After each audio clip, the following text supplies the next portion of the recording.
তোরে ডাকার মতো ডাকতে যদি পারি তবে আসবি নে, তোর এমন সাধ্যি নেই। দিলীপ কুমার রায়ের লেখা শ্যামাসঙ্গীত। কিন্তু এই অকালেই মানে কালী পুজোর অনেক আগে আজ বঙ্গ রাজনীতির আনাচে কানাচে যেন এই গানটাই শোনা যাচ্ছে। জবাব তলবের পর এবার স্বয়ং মুখ্য সচিবকেই কাল দিল্লিতে ডেকে পাঠালো নির্বাচন কমিশনার। সেই নিয়েই প্রথম প্রশ্ন। অফিসারদের সাসপেনশন ও এফআইআর নিয়ে রাজ্য কমিশনের সংঘাত চরমে। দিল্লিতে তলব মুখ্য সচিবকে, হাজির হতে হবে আগামীকাল বিকেল 5টার মধ্যে। কমিশনের নির্দেশ না মানায় এবার কি কড়া ব্যবস্থার মুখে পড়তে হবে রাজ্যকে? দ্বিতীয় প্রশ্ন। শুধু জাতীয় নির্বাচন কমিশনই নয়, রাজ্য নির্বাচন কমিশনের সঙ্গেও বারবার সংঘাতে জড়িয়েছে তৃণমূল সরকার। 2013-তে জল গড়ায় সুপ্রিম কোর্ট পর্যন্ত। দিল্লি বা রাজ্য, সাংবিধানিক সংস্থার সঙ্গে সরকারের এই লড়াই গণতন্ত্রে কি আদৌ স্বাস্থ্যকর? তৃতীয় প্রশ্ন। আধার নাগরিকত্বের প্রমাণ হতে পারে না। সংসদে তৈরি নাগরিকত্ব আইন মেনেই চলতে হবে সবাইকে। আজকের এসআইআর শুনানিতে পর্যবেক্ষণ মাননীয় বিচারপতি। তবে কি কমিশনের সিদ্ধান্তই মান্যতা পেতে চলেছে সুপ্রিম কোর্টে? চতুর্থ প্রশ্ন। লোকসভা ভেঙে দিয়ে এসআইআর হোক, তারপর ভোট হোক নতুন করে। বিজেপিকে নিশানা অভিষেক বন্দ্যোপাধ্যায়। আগে মুখ্যমন্ত্রী পদত্যাগ করুন, পাল্টা শ্রমিক ভট্টাচার্য। কমিশনকে নিয়ে শাসক বিরোধীর এই দ্বৈরথ কি সুষ্ঠু নির্বাচনকেই প্রশ্নের মুখে ফেলে দিচ্ছে না? পঞ্চম প্রশ্ন। মিলছে না পুরো পরিষেবা, সামাজিকভাবে এক ঘরে করে দেয়া হয়েছে। বিস্ফোরক অভিযোগ অভয়ার পরিবারে। শোকের আবহ, তাই বিরক্ত করা হয়নি, দাবি পুরসভার। কিন্তু গত 1 বছর ধরে কেন বারবার পরিবারের আস্থা অর্জনে ব্যর্থ হচ্ছে পুরসভা থেকে পুলিশ প্রশাসন? তবে শুরুতেই দেখাবো মুখ্য সচিবকে আগামীকাল বিকেল 5টার মধ্যে দিল্লিতে তলব করল জাতীয় নির্বাচন কমিশন। দেখুন। ভোটার তালিকায় গড়মিলে অভিযুক্ত সরকারি অফিসারদের সাসপেনশন ও এফআইআর নিয়ে নির্বাচন কমিশন ও নবান্নের সংঘাতের পারদ এবার আরও চড়ল। নির্বাচন কমিশনের নির্দেশ না মানায় মুখ্য সচিব মনোজ পন্থকে শটান দিল্লিতে ডেকে পাঠালো জাতীয় নির্বাচন কমিশন। বুধবার বিকেল 5টায় হাজির হওয়ার জন্য নির্দেশ দেওয়া হয়েছে মুখ্য সচিবকে। নবান্ন সূত্রে খবর, বুধবার সকালে দিল্লি যাচ্ছেন মুখ্য সচিব। সূত্রের খবর, সোমবার রাজ্যের মুখ্য সচিবের তরফে যে চিঠি জাতীয় নির্বাচন কমিশনের সচিবের কাছে পৌঁছেছে তাতে তারা সন্তুষ্ট নন। তারা মনে করছেন কমিশন যে নির্দেশ দিয়েছিল তার কোনোটাই মানেনি রাজ্য সরকার। নির্বাচন কমিশন সূত্রে আরও খবর, 4 জন অফিসার সহ 5 জনের বিরুদ্ধে কেন ব্যবস্থা নেওয়া হয়নি, দিল্লিতে তার জবাবদিহি করতে হবে মুখ্য সচিবকে। এ বিষয়ে রিপোর্টও তলব করেছে নির্বাচন কমিশন। প্রশাসনের রাজনীতিকরণ সম্পূর্ণ হয়ে গেছে পশ্চিমবঙ্গে। কার্যত তৃণমূল কংগ্রেস এবং তৃণমূল কংগ্রেসের সরকার দুটোর মধ্যে কোনো পার্থক্য নেই। সাংবিধানিক সংস্থার বিরুদ্ধে, নির্বাচন কমিশনের বিরুদ্ধে তারা যুদ্ধ ঘোষণা করেছে। এটা কোনো সুস্থ স্বাভাবিক গণতান্ত্রিক সমাজে আমাদের দেশে কাম্য নয়। ভুলভাবে ভোটার তালিকায় নাম তোলার অভিযোগে কমিশনের তরফে সরকারি অফিসারদের সাসপেন্ড ও এফআইআর দায়েরের নির্দেশ। তারপর মুখ্যমন্ত্রীর সেই সরকারি অফিসারদের পাশে থাকার বার্তা। নির্বাচন কমিশনের ডেডলাইন বেঁধে দেওয়া এবং তারপরেও রাজ্য সরকার নির্দেশ না মানায় সংঘাত কার্যত বেনজির পর্যায়ে পৌঁছেছিল। এবার সেই সংঘাতের পারদ আরও চড়িয়ে মুখ্য সচিবকে দিল্লিতে ডাকলো নির্বাচন কমিশন। এরাও ভাবছে ইউনিয়ন গভর্নমেন্টে আছে, এদের চাপে নথি স্বীকার করে নি, কিন্তু বুঝতে পারছে না যে 303 থেকে 240 হয়েছে, 240 থেকে যখন 250 চলে যাবে তখন এই চাপটা কে দেবে? সবাই জানে যখন ভোট হয় তখন প্রশাসন ইলেকশন কমিশনের আন্ডারে থাকে। এখন ভোট নেই, তাহলে কিসের জন্য চিফ সেক্রেটারিকে তলবই বা করবে, আর কিসের জন্য সাসপেন্ড করার অধিকারটা পেল কোত্থেকে? প্রশাসনিক আধিকারিকরা রাজনীতির নেতাদের দ্বারা যদি কথায় কথায় উদ্বোস করতে হয়, তাহলে প্রশাসনিক নিরপেক্ষতা বলে দেশে কিছু থাকে না। আমি বিশ্বাস করি আইনানুগ বিবেচনায় নির্বাচন কমিশনই হোক আর চিফ সেক্রেটারি হোক, তারা নিশ্চয়ই চলবেন এবং চলা উচিত। তবে উনি জেনে শুনেই অর্ডার দিয়েছেন যাতে ওকে দিল্লি থেকে ডেকে পাঠান। এবার কি সংঘাতের আঁচ কমবে নাকি জল আরো গড়াবে, সেদিকেই নজর সকলের। রুমা পাল, বিজেন্দ্র সিংহ, আশাবুল হোসেনের রিপোর্ট, এবিপি আনন্দ। দেখুন, জাতীয় নির্বাচন কমিশনের সঙ্গে রাজ্য সরকারের সংঘাত অন্তত এই পশ্চিমবঙ্গে কোনো বিরল ঘটনা নয়। আমি দেখছিলাম 2011 সালে ক্ষমতায় আসার পর 2014 সালে লোকসভা ভোটের সময় একটার পর একটা ইস্যুতে জাতীয় নির্বাচন কমিশনের সঙ্গে রাজ্য সরকারের সংঘাত শুরু হয়ে গেছিল। তখন কিন্তু কেন্দ্রে মোদী সরকার ছিল না। চূড়ান্ত সংঘাত হয়েছিল নির্বাচন কমিশনের নির্দেশে ডিএমএসপিকে বদলি নিয়ে।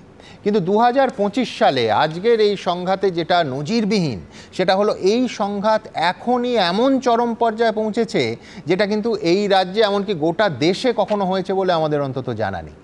এখানেই আমাদের প্রশ্ন থাকবে, ভোটের কমপক্ষে 8 মাস আগে এবং এ রাজ্যে এসআইআর শুরু হওয়ার আগে যদি এই সংঘাত এই রকম একটা চরম জায়গা নেয় তাহলে কি হতে চলেছে? আজ আমার প্রথম বক্তা তৃণমূল কংগ্রেসের আইটি সেলের প্রধান দেবাংশু ভট্টাচার্য। প্রথমেই এবিপি আনন্দের সকল দর্শককে শুভ সন্ধ্যা জানাই। দেখুন, এই বিষয়টা তো নতুন নয়। অ্যাডমিনিস্ট্রেশনকে ডিস্টার্ব করা 2021 সাল পরবর্তী সময় থেকে বিশেষভাবে ভারতীয় জনতা পার্টি এবং তার শাখা সংগঠনগুলোকে দিয়ে তারা কন্টিনিউয়াস করিয়ে চলেছেন। না দেবাংশু, আমি যে উদাহরণটা দিয়ে শুরু করলাম তখন মোদী সরকার আসেইনি, 14 সময় চূড়ান্ত সংঘাত হয়েছিল। সমস্ত রাজ্য সরকার কেন্দ্র সরকারগুলোর মধ্যে মাঝে মাঝে ইস্যু ভিত্তিক বিরোধিতা এর আগেও বহুবার রয়েছে। বামফ্রন্ট যখন রাজ্যে ক্ষমতায় ছিল বহুবার কেন্দ্রের তৎকালীন কংগ্রেস সরকারের সাথে হয়েছে। না, এটা সরকার না, এটা নির্বাচন কমিশনের সাথে। নির্বাচন কমিশনের সাথে হয়েছে, কেরালার গভর্নমেন্টের সাথে হয়েছে, পাঞ্জাবের গভর্নমেন্টের সাথে হয়েছে, প্রচুর এক্সাম্পল আছে। আমি আপনাকে বলছি, এই যে অ্যাডমিনিস্ট্রেশনকে ডিস্টার্ব করা, এইটা তো উদাহরণ তো প্রথম নয়। এর আগে আলাপন বন্দ্যোপাধ্যায় ইস্যু তো আমরা কেউ ভুলে যাইনি। বিধানসভা নির্বাচনের পর আলাপন বন্দ্যোপাধ্যায়কে হঠাৎ করে দিল্লিতে ডেকে পাঠানো, এই সমস্ত ব্যাপারগুলো তো আমরা ভুলে যাইনি। এখন আবার এই কেসটা কেন করা হচ্ছে শুধু একটাই কারণে। আমি আবার বলছি, শুভেন্দু অধিকারী বিহারে এসআইআর এর বিষয় নিয়ে যখন বক্তব্য রাখছিলেন তিনি স্পষ্ট করে বললেন যে ওখানে কিন্তু 200 গ্রেফতার হয়েছে, এখানেও গ্রেফতার হবে, ওখানে এতগুলো এফআইআর হয়েছে, এখানেও হবে। শুভেন্দু অধিকারী সেই কথাটি রিফ্লেকশন পরবর্তীকালে নির্বাচন কমিশনের মধ্যে দেখা গেল যে বাংলার কিছু অফিসারদের এগেনস্টে এরকম তদন্তমূলক ব্যবস্থা করার জন্য জোর দেওয়া হলো। আমাদের রাজ্য সরকারের তরফ থেকে যে চিঠিটা ইলেকশন কমিশনারকে লেখা হয়েছিল সেখানে স্পষ্ট করে কতগুলো কথা বলা ছিল। 1 নম্বর কথা বলা হয়েছিল যে আমরা ডিটেইলড ইনভেস্টিগেশন শুরু করেছি। 2 নম্বর কথা বলা হয়েছিল যে অনেক সময় এই যে অফিসাররা থাকেন তাদের প্রচুর রোল থাকে সরকারি কাজে, তার সঙ্গে যখন ইলেকটোরাল রোলের কাজ যুক্ত হয় এবং নির্বাচনের সময় নির্বাচন স্পেসিফিক কাজ যুক্ত হয় যেগুলো খুব কম এবং টাইম বাউন্ড পিরিয়ডের মধ্যে কমপ্লিট করতে হয়, সেগুলো করতে গিয়ে অনেক সময় অনেক অফিসারকে তাদের সাবঅর্ডিনেটদের ওপর ভরসা করতে হয়, বিশ্বাস করতে হয়, যেটা স্পষ্ট করে লেখা রয়েছে। তো সেই জায়গায় দাঁড়িয়ে যেহেতু জাতীয় নির্বাচন কমিশনে কোনো প্রতিনিধিকে পাইনি, তাদের বক্তব্যটা বলতে হবে। তাদের বক্তব্য হচ্ছে এটা রাজ্য সরকারের ব্যাখ্যা দেওয়ার বিষয় নয়, তাদের আন্ডারে ডেপুটেশনে যারা কাজ করছে তারা তদন্ত করে দেখেছেন যে তারা একেবারে এই ভাষায়, তোমায় বাড়তি সময় দেবো, যে also violated the policy of data security while sharing their log in credential and of the ER database of the unauthorised person. তারা মনে করছেন which potentially amount to criminal misconduct. এটা রাজ্য সরকারের মত জানতে বলেননি, তারা বলেছেন এই আমরা তদন্ত করে পেয়েছি, এবার শাস্তি দিন। রাজ্য সেই শাস্তিটা দেয়নি, তাদের বক্তব্য। এবার আমার বক্তব্য হচ্ছে নির্বাচন কমিশন এটা মনে করছে আর আমরা মনে করছি নির্বাচন কমিশন ভুল মনে করছে। একদম ক্লিয়ার, স্পষ্টভাবে বলছি। আমরা মনে করছি যে নির্বাচন কমিশন এটা বিজেপির অঙ্গুলি হেলনে করছে, স্পষ্ট কথা। সুমনদা, আপনাদের তুমি মনে করতেই পারো, আমার তাতে কোনো আপত্তি নেই, কিন্তু আমি বলছি নির্বাচন কমিশনকে এই ক্ষমতাটা কিন্তু ভারতীয় সংবিধান দিয়েছে। একদম ভারতীয় সংবিধান নির্বাচন কমিশনকে যেমন কিছু ক্ষমতা দিয়েছে, তেমন স্টেট গভর্নমেন্টকেও ভারতের সংবিধান এক্সিকিউটিভ বডি হিসাবে কিছু ক্ষমতা দিয়েছে। সেই ক্ষমতাটা কিন্তু রাজ্য সরকারের আছে। সুমন্ত, আপনাদের মনে থাকবে এই নির্বাচন কমিশন কোন নির্বাচন কমিশন? 2021-এর বিধানসভা নির্বাচনের সময় নির্বাচনের শেষ কয়েক ঘন্টা মমতা বন্দ্যোপাধ্যায়কে তারা ব্যান করেছিলেন, আপনাদের মনে থাকবে। তাকে প্রচার থেকে আটকানো হয়েছিল 21-এর অ্যাসেম্বলি ইলেকশনের আগে। এই নির্বাচন কমিশনের কাছে এখন নরেন্দ্র মোদীর একের পর এক বক্তব্য নিয়ে বারংবার অভিযোগ জানানো হয়েছে। 2024-এর লোকসভা বলুন, 2019-এ পুলওয়ামায় শহীদদের নামে ভোট চাওয়া বলুন, যেটা সম্পূর্ণ অসাংবিধানিক, কেউ করতে পারে না, তখন সেই নির্বাচন কমিশন একটাও স্টেপ নেয়নি। তো যে নির্বাচন কমিশন দেশের প্রধানমন্ত্রীর বিরুদ্ধে স্টেপ নিতে ভয় পায় নিজেকে নিরপেক্ষ বলা সত্ত্বেও, অথচ তিনি তখন প্রধানমন্ত্রী নন, একটা দলের ক্যান্ডিডেট কেবলমাত্র, মমতা বন্দ্যোপাধ্যায়ের বিরুদ্ধে বা অন্য বিরোধী দলের বিরুদ্ধে স্টেপ নিতে তারা দুবার ভাবেন না, তাদেরকে আমরা নিরপেক্ষ সংস্থা কিভাবে মনে করতে পারি? আর রাজ্য সরকারের চিঠিতে স্পষ্ট কাউকে ডিফেন্ড করা হয়নি, স্পষ্ট বলা রয়েছে যে আপনারা যে ইনভেস্টিগেশন করেছেন আপনাদের মতো ইটস ওকে, কিন্তু আমাদের তরফে একটা ডিটেইলড ইনকোয়ারি করার দরকার রয়েছে, যেটা আমরা অলরেডি করেছি। এবং এই যে অভিযুক্ত ব্যক্তিরা তাদেরকে অলরেডি এই নির্বাচনের এনরোলমেন্ট সংক্রান্ত কাজ থেকে সরানো হয়েছে, ওই ডিউটি থেকে সরানো হয়েছে। তো এটা তো বলা হয়েছে। বাদবাকি যদি নির্বাচন কমিশন মনে করে তো রাজ্য সরকারকে তাদের সময় দিতে আপত্তি কোথায়? আরো ডিটেইলড ইনকোয়ারি করতে আপত্তি কোথায়? নির্বাচন কমিশনের ইনকোয়ারি, স্টেট গভর্নমেন্টের ইনকোয়ারি দুটোই সামনে আসুক না। হ্যাঁ, অনেক ধন্যবাদ দেবাংশু। দেখুন, দেবাংশু পার্টির অবস্থান পরিষ্কার করেছে, কিন্তু নির্বাচন কমিশনের বক্তব্য এটা সুপারিশ নয়, এটা নির্দেশ। তার কারণ এই ব্যক্তিরা তারা ডেপুটেশনে একেবারে পরিষ্কার নির্বাচন কমিশনারের অধীনে কাজ করছেন, নির্বাচনের কাজ করছেন, এবং তারা পোটেনশিয়ালি অ্যামাউন্ট যা করেছেন সেটা potentially amount to criminal misconduct. এবং তাদের শাস্তি দেওয়ার ক্ষেত্রে রাজ্য সরকার শাস্তি দিচ্ছে না। আমি বলছি দেখুন, এর তো আইনি বোঝাই যাচ্ছে। আমি জানি না এই জিনিস কোর্ট অবধি যাবে কিনা, সেটা আইনি লড়াই, এবং রাজ্য সরকারের এখতিয়ার কতটা, নির্বাচন কমিশনের এখতিয়ার কতটা, সেই নিয়ে বিচার হবে। দেবাংশুকে ধন্যবাদ। কিন্তু এইখানে দেখুন, আমি সম্পূর্ণ অন্য জায়গা থেকে যদি জিনিসটা বিচার করি, অনেকেই মনে করছেন যে এটা একটা গ্যালারি শো হচ্ছে, মানে দুপক্ষের সংঘাত এই টানা পড়ে নিঃসন্দেহে একটা চর্চার বিষয়, একটা উত্তেজনার আঁচ পোয়ানোর মতো বিষয়। কিন্তু বিশ্বাস করুন, এই সংঘাতের মাঝখানে যারা পড়েছেন, অর্থাৎ নানা স্তরের সরকারি কর্মচারী এবং আমলারা, তারা নিচু তলার হতে পারেন, তারা মাঝারি তলার হতে পারেন, আবার একেবারে শীর্ষস্থানীয় হতে পারেন। এই সংঘাতে তাদের জীবনটা কার্যত ওষ্ঠাগত হওয়ার জোগাড়। আপনাদের দেখাবো যে এই শহরে আজই, ঘটনাচক্রে আজই প্রধান শিক্ষকেরা তারা একটা মিছিল বের করেছেন এই বলে যে এই সংঘাতের মাঝখানে পড়ে তারা চিঁড়ে চ্যাপ্টা হচ্ছেন, মানে তাদের একেবারে ছেড়ে দেমা কেঁদে বাঁচি অবস্থা।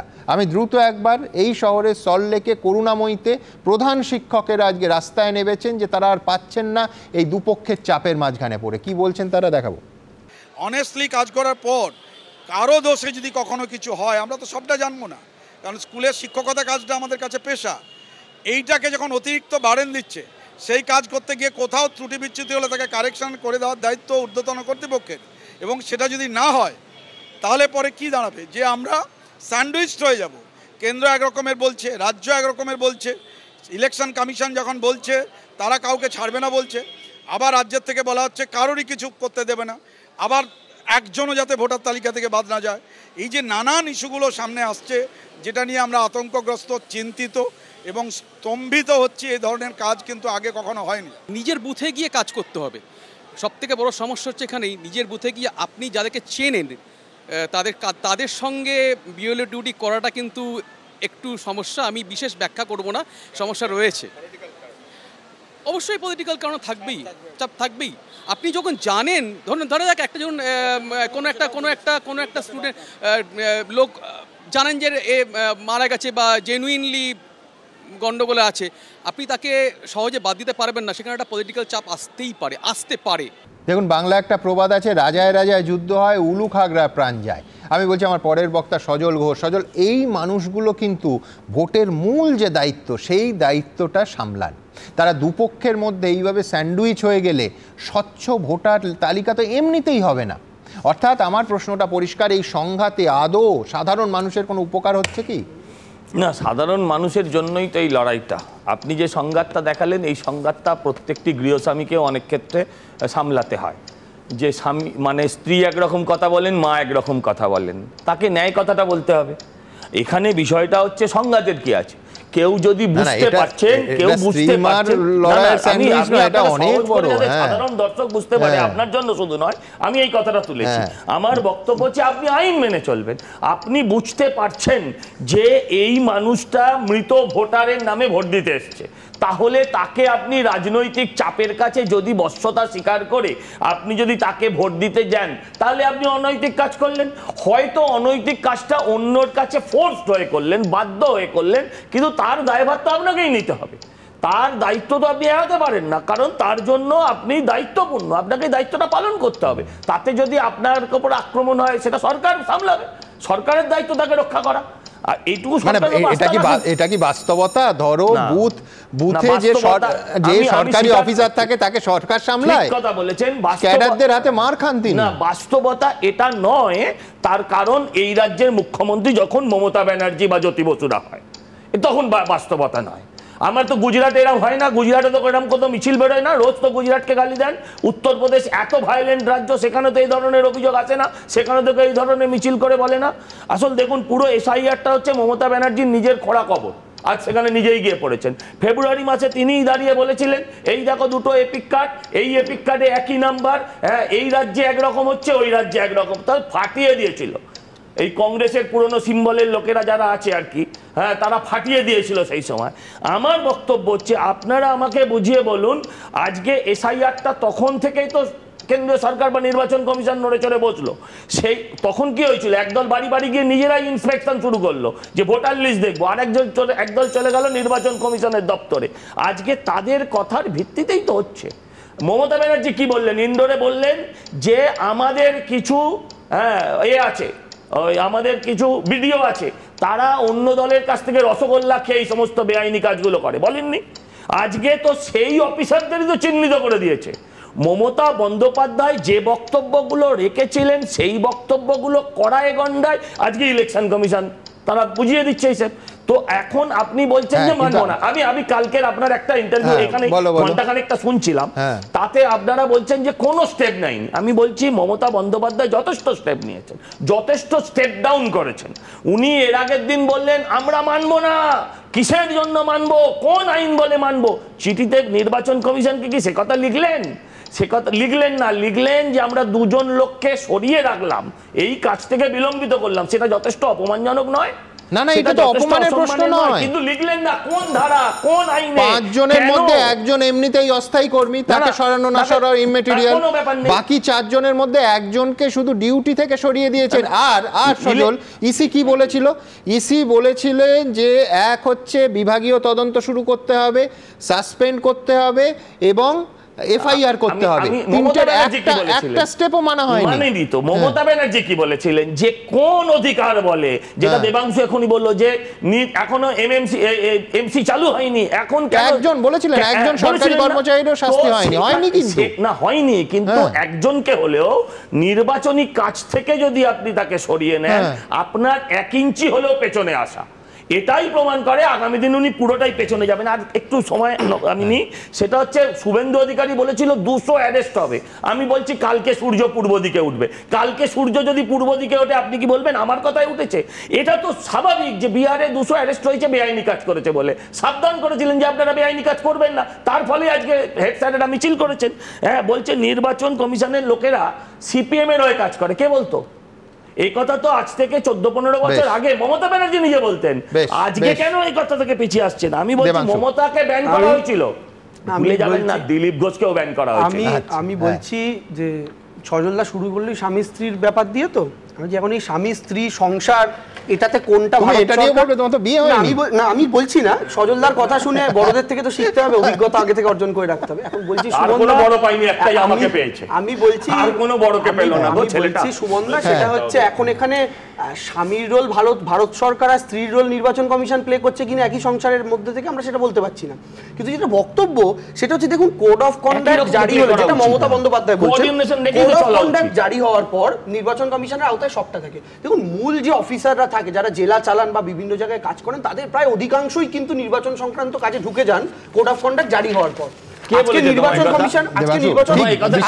বিশ্বাস করো এই গোটা বিতর্কটা না তুমি যে জায়গাটা ধরছো সেইখান থেকেই শুরু হয়েছে।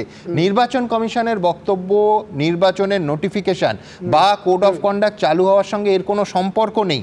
নির্বাচন কমিশন তার চিঠির 2 নম্বর প্যারাগ্রাফে, এখনকার চিঠি না, 5 আগস্টের চিঠিতে পরিষ্কার করে দিয়েছে যে এই যারা কাজ করছেন তারা shall be deemed to be on deputation to the election commission for the period during which they are so employed. আমি এটাই বলতে চাইছি সুমন দা, আর্গুমেন্টটাই আলাদা নির্বাচন কমিশনের। যে ধরুন অধিকাংশ যে অফিসাররা ইলেকশন ডিউটি প্রত্যেক বছর করে, তো কোড অফ কন্ডাক্ট শেষ হয়ে গেল, তারা আবার রাজ্য সরকারের আওতায় চলে এলেন, কাজ শুরু করলেন।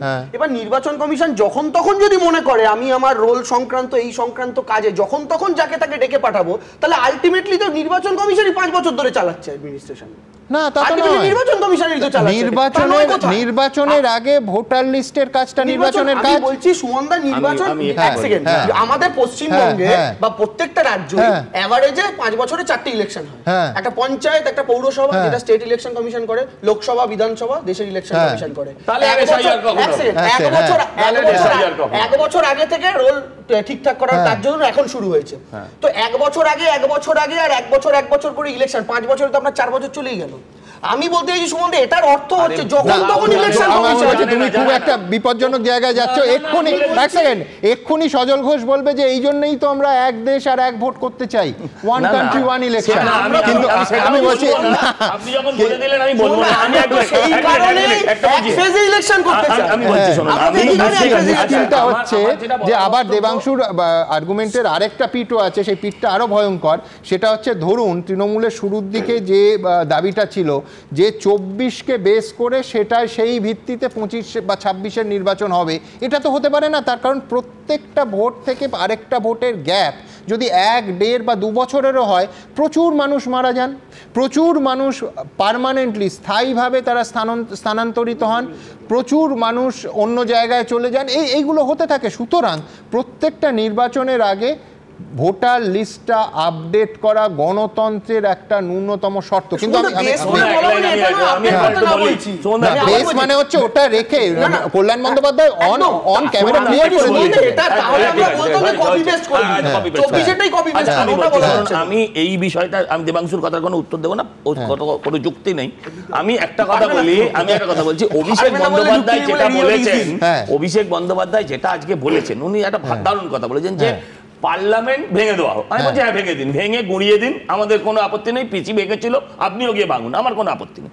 আমার বক্তব্য হচ্ছে যে উনি বলেছেন সরকার ভেঙে দিয়ে তারপর এখানে SIR করা হোক সারা দেশে। আমি বলছি তার স্যাম্পল টেস্টটা পশ্চিমবঙ্গ দিয়ে শুরু হোক, যে এখানেও সরকারটাকে ভেঙে দিয়ে, কারণ এটা শেষের মুখে, তো এই সরকারটাকেও ভেঙে দিয়ে এখানে প্রেসিডেন্সিয়াল রুল করে করুন। আমি বলছি আপনারা স্যাম্পল হিসাবে নিলেন বিহার, আগামী বছর নির্বাচন